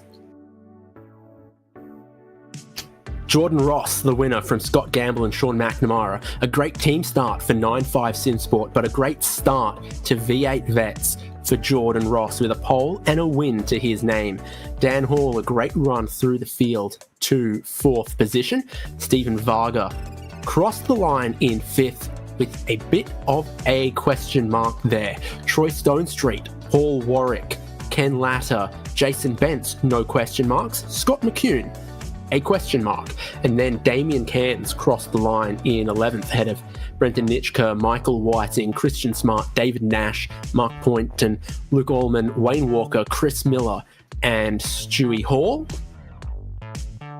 Then we had Chris Burridge, David Kirby, John Gallen, John Latham, Gary Buckland, Darren Crosby, Scott Mackay, Matty Parker, Robbie Griffiths, and Dean Flavel in 30th. The Dino got back out there. Maybe got a wave around or two to help him get back on the lead lap to finish 30th. 4 times through the pit lane for him, and he still gained 3 spots in this race, having been booted and disconnected and a lap down at one point. Such was the number of safety cars and incidents in this first Gen 3 race at Watkins Glen. And then Steve Kennedy, Darren Goosey, Chad Lewis, Mike Taliancic, and Stephen Grumley, last car to finish on the lead lap as Rob Crisdale was involved in that late incident. Thought it might tow him across the line and give him that lap, but 36th ahead of Brad Doble, and then Rick Sebra, Greg Sharp, and Michael Stewart. I think those drivers have done enough. You've got to do 70 or 75% to be classified. And in a 47-lap race, as long as you're not more than 10 laps down, I reckon you're probably good. So then Craig Friend, Jamie McKnight, 41st, 42nd, then Travis Hunt, Matt Vanderkraan, Luke Grundle, and Bruce Tannock as our 46 drivers from the opening round of Season 22 of RaceKraft V8 Vets. We'll try to head to our podium now. And I think we can go third, second, first, which will bring us Sean McNamara first. Good couple of positions gained on the first lap there, and then following Scott Gamble. Bloody Camaro. Some thoughts about the new Gen 3s then? I'm sure everyone's got some. Yeah, plenty, I think. It's great. I'm enjoying it. It sort of suits me a little bit more. Yeah, it's really good. This track lends itself to it well. Gearing was a bit short. So it was kind of, the one real big passing opportunity down the back straight, or inside straight, whatever you want to call it. You really couldn't, you could get near them, but you couldn't pass them. So that was a bit of a shame, but a big shout out to Jamie, like a quick turnaround, and I think Madison and Connor Nixon helped him out as well. But big shout out. The dock was really pretty good for a quick turnaround, new car and all that stuff. But I think that race good. I think it's fun. You can see everyone struggling to get the thing off the line. But I was a bit disappointed in my qualifying effort, but managed to move through pretty quickly there. And it was a really good race for Scotty and Jordan. The thing that I'm seeing for a difference in the racing is the fuel flow rate seems a little slower, which really does benefit sort of saving in the first couple of stints. You can gain a lot more through the pit lane with a shorter stop when the refueling takes longer. Yeah, I don't know. I sort of did some calcs. I think it's around 2.2, 2.3. So I think it's a smidge slower. But to be honest, at this track anyway, with the gearing that we had, it's a little tricky to fuel save. You can roll out a bit on the limiter if you're in the draft, but I think the three of us, I think Scotty might have saved a bit of fuel in that first stint, but not much. I think it was like a litre or so. So we were pretty much into it. I went an alternate strategy to Jordan. And I think if those safety cars hadn't come out at the end, I think Scotty and I had a little bit more for him. But it's good fun. It was good fun, and pit strategies are different. And having the 130 litres, I see a few of the boys stopped really early, and like Vargs made up a ton of spots. Dan Hall had a great run. So Vargs went 41 to 5th, and that's just through some good strategy. And that 130 litre tank makes a big difference for that now. So did you hear Race Control clarify the compulsory pit stop window, and you think Stephen Vargas good? Because we thought safety car was called before the end of lap 1. CPS didn't open in the first safety car. Okay. In that case, he might be... I'd have to go back and watch it. I know it's when the leader commences the second lap. Safety car was definitely before that. Yeah, so in that case, he might be in a bit of strife then. That'd be a shame for him if that's the case. But definitely it's in the rule book that if the leader hasn't crossed the line to start lap 2 before the safety car's called, then no one can box. So that'd be a shame for him. Well, this is the interesting thing that we took note of, is it's not no one can box, it's no one can clear their compulsory pit stop. You could take fuel and shorten your 2 remaining compulsory pit stops. A lot around that to think about in these longer races. Was there anything else about this new Gen 3 supercar that's sort of different from the racing perspective that we're going to have to keep an eye on in this new season? Yeah, I think, the old car you could hang off the thing and you could bomb in hard under brakes. This car is you've got to be gentle with it, and it's also forgiving. You can see some of the lines, like Jordan's lines were very different to Scotty's, and then mine were different again. And the car's pretty forgiving, and then the tyre cools down quickly after. We're not seeing the same temp cycles that we're seeing out of Gen 2. So that safety car, I think the fastest laps of the race were on 10 lap old tyres after a safety car. And that was by Jordan out the front with no toe. So I think that the tyre model is different. The car is different. It does race different. It moves around a lot more. It's a shame to see quite a few accidents tonight, but you're going to get that with a new car and a new race. But I think you can lean on each other a little bit more. There's, nose to tail contacts seem to be a little bit better. The old car, you can make a little bit of contact on exit and you just loop the thing around or loop someone around. Whereas this thing, you seem to be able to just lean and touch a bit. So I think it's going to be exciting for the rest of the year, and there's some good tracks coming up too. So it should be a hoot. We're looking forward to it. Thanks so much, and congrats on that 3 positions gained to the podium. Yeah, thank you very much. Yeah, really happy with that. Good way to keep off the season, and take it to Scotty and Jordan. Scott gets the handball on the sponsors again. Oh yeah, no. So he threw it to me a few times last year, so that's why I got into the green room first. So over to Scott. Thank you, mate. Appreciate it, and thanks to you guys. I'll just say thanks to you guys, of course, and like I said, setup wise and vets and everyone. SimSpeed. Thanks to everyone that helps out, and I'll let Scotty do the sponsor stuff. Cheers, Sean. Thanks, guys. And that is indeed Scott Gamble, second place, who's going to join us next. Scott with Dean Hunt. God, mate, great race from you. Solid finish, obviously, in P2, but what was going through your mind in the closing phases of the race there, trying to get that win off Jordan Ross? Look, how you going, Dean? It was tough. I mean, Jordan's really super fast. We know how fast he is. And, we'll give him a bit of banter saying he's got youth on his side. But we just pushed as hard as we could. And it's such a... I don't know what other people are thinking, but these cars seem very forgiving and very difficult to pass, especially where we sort of ran out a little bit of gearing up that back straight. But apart from that, Jordan drove beautifully, and same as Sean. Like, there was just nothing between us the whole time. So yeah, it was really good fun. I mean, we gave it our best shot, but he's just too good. Yeah, he did drive a pretty consistent race the whole time, and you guys were there the entire time as well. Was there anything that went into the pit strategy, especially around that mid part of the race? There's a bit of a gap between the two of you and Jordan. So was there any sort of strategy you guys were talking about from P2 and P3? Yeah, absolutely. We looked for a bit of a gap in the field where we could put about 80 litres in, and that's what we went with. And yeah, Jordan went a little bit less fuel. And then when Travis on turn 11, he went around, so that let us free. And as soon as we got to the other guys in Vargs and McKnight, McCune, I think, was in there, they pitted. So we had free track, and then the safety car come out. So that was a little bit, probably compromised us a little bit in our strategy. And we thought, all right, well, we've still got heaps of laps left. We'll just pressure him, after that safety car. And then we got another one. And so, yeah, Jordan was really, really fast on those fresh tyres, as you've seen. And, I think if we'd been able to, capitalise on less safety cars, maybe tyre wear could have come into it either way. Like, we could have worn ours out, or he could have worn his out, and we may have gained an advantage there. But gee whiz, it's a tough race, mate. And what a cracking race to start the season, especially in these Gen 3 cars. Yeah, it was a great way to start the season. You guys really put on a great show for us in the booth. We didn't run out of anything to talk about.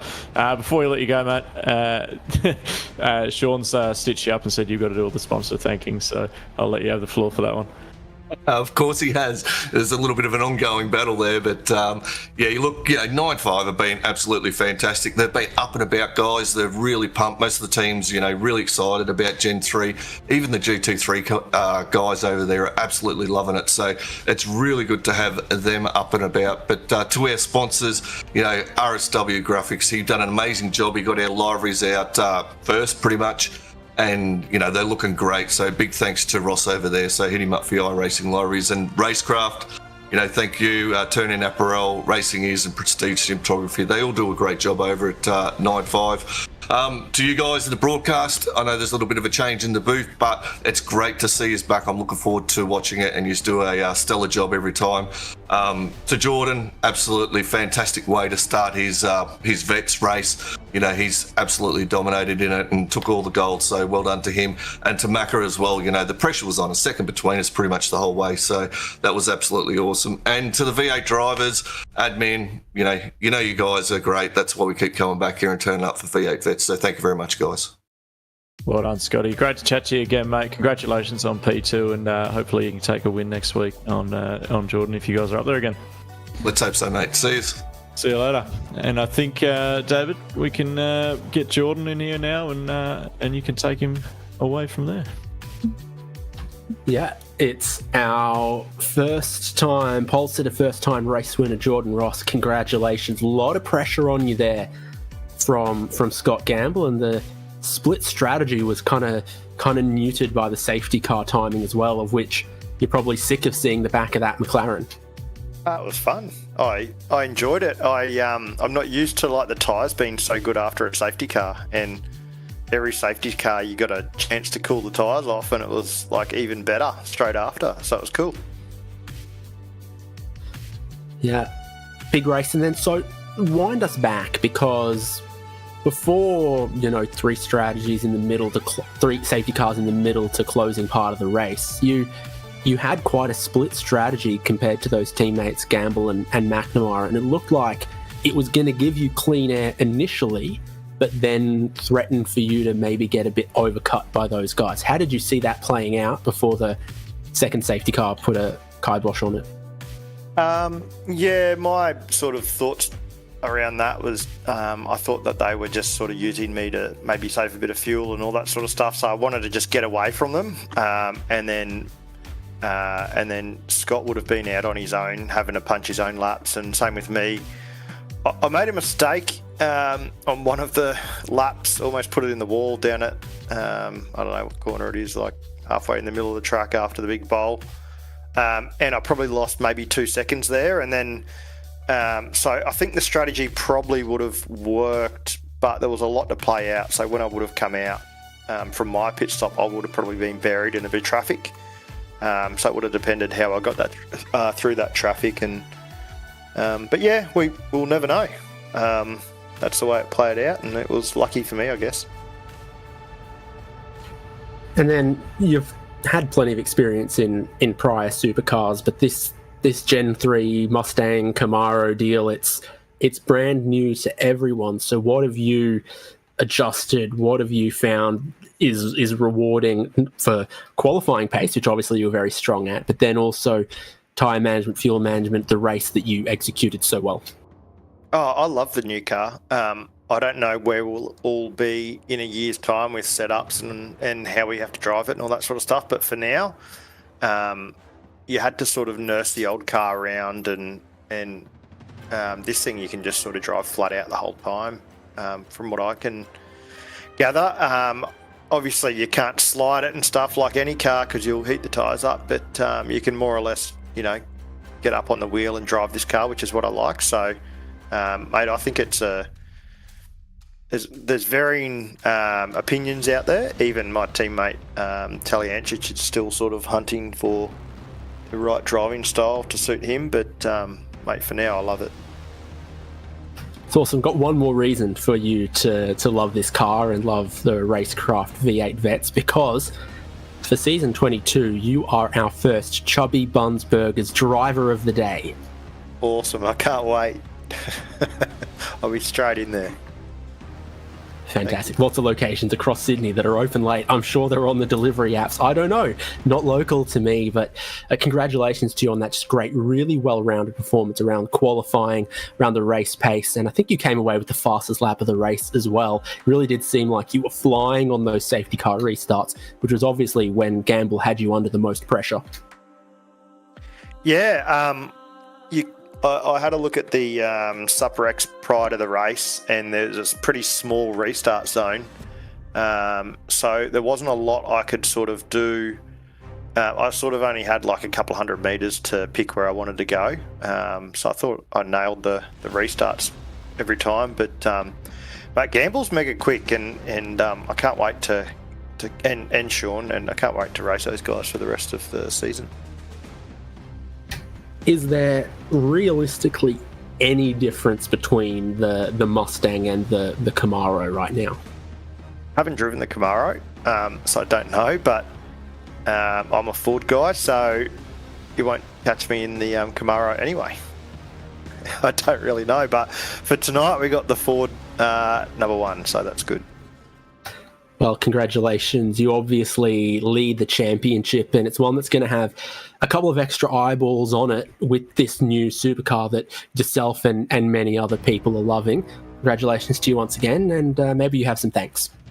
Yeah, I just want to thank you guys and the Vets community for welcoming me in, and obviously everyone at Synergy and for their help.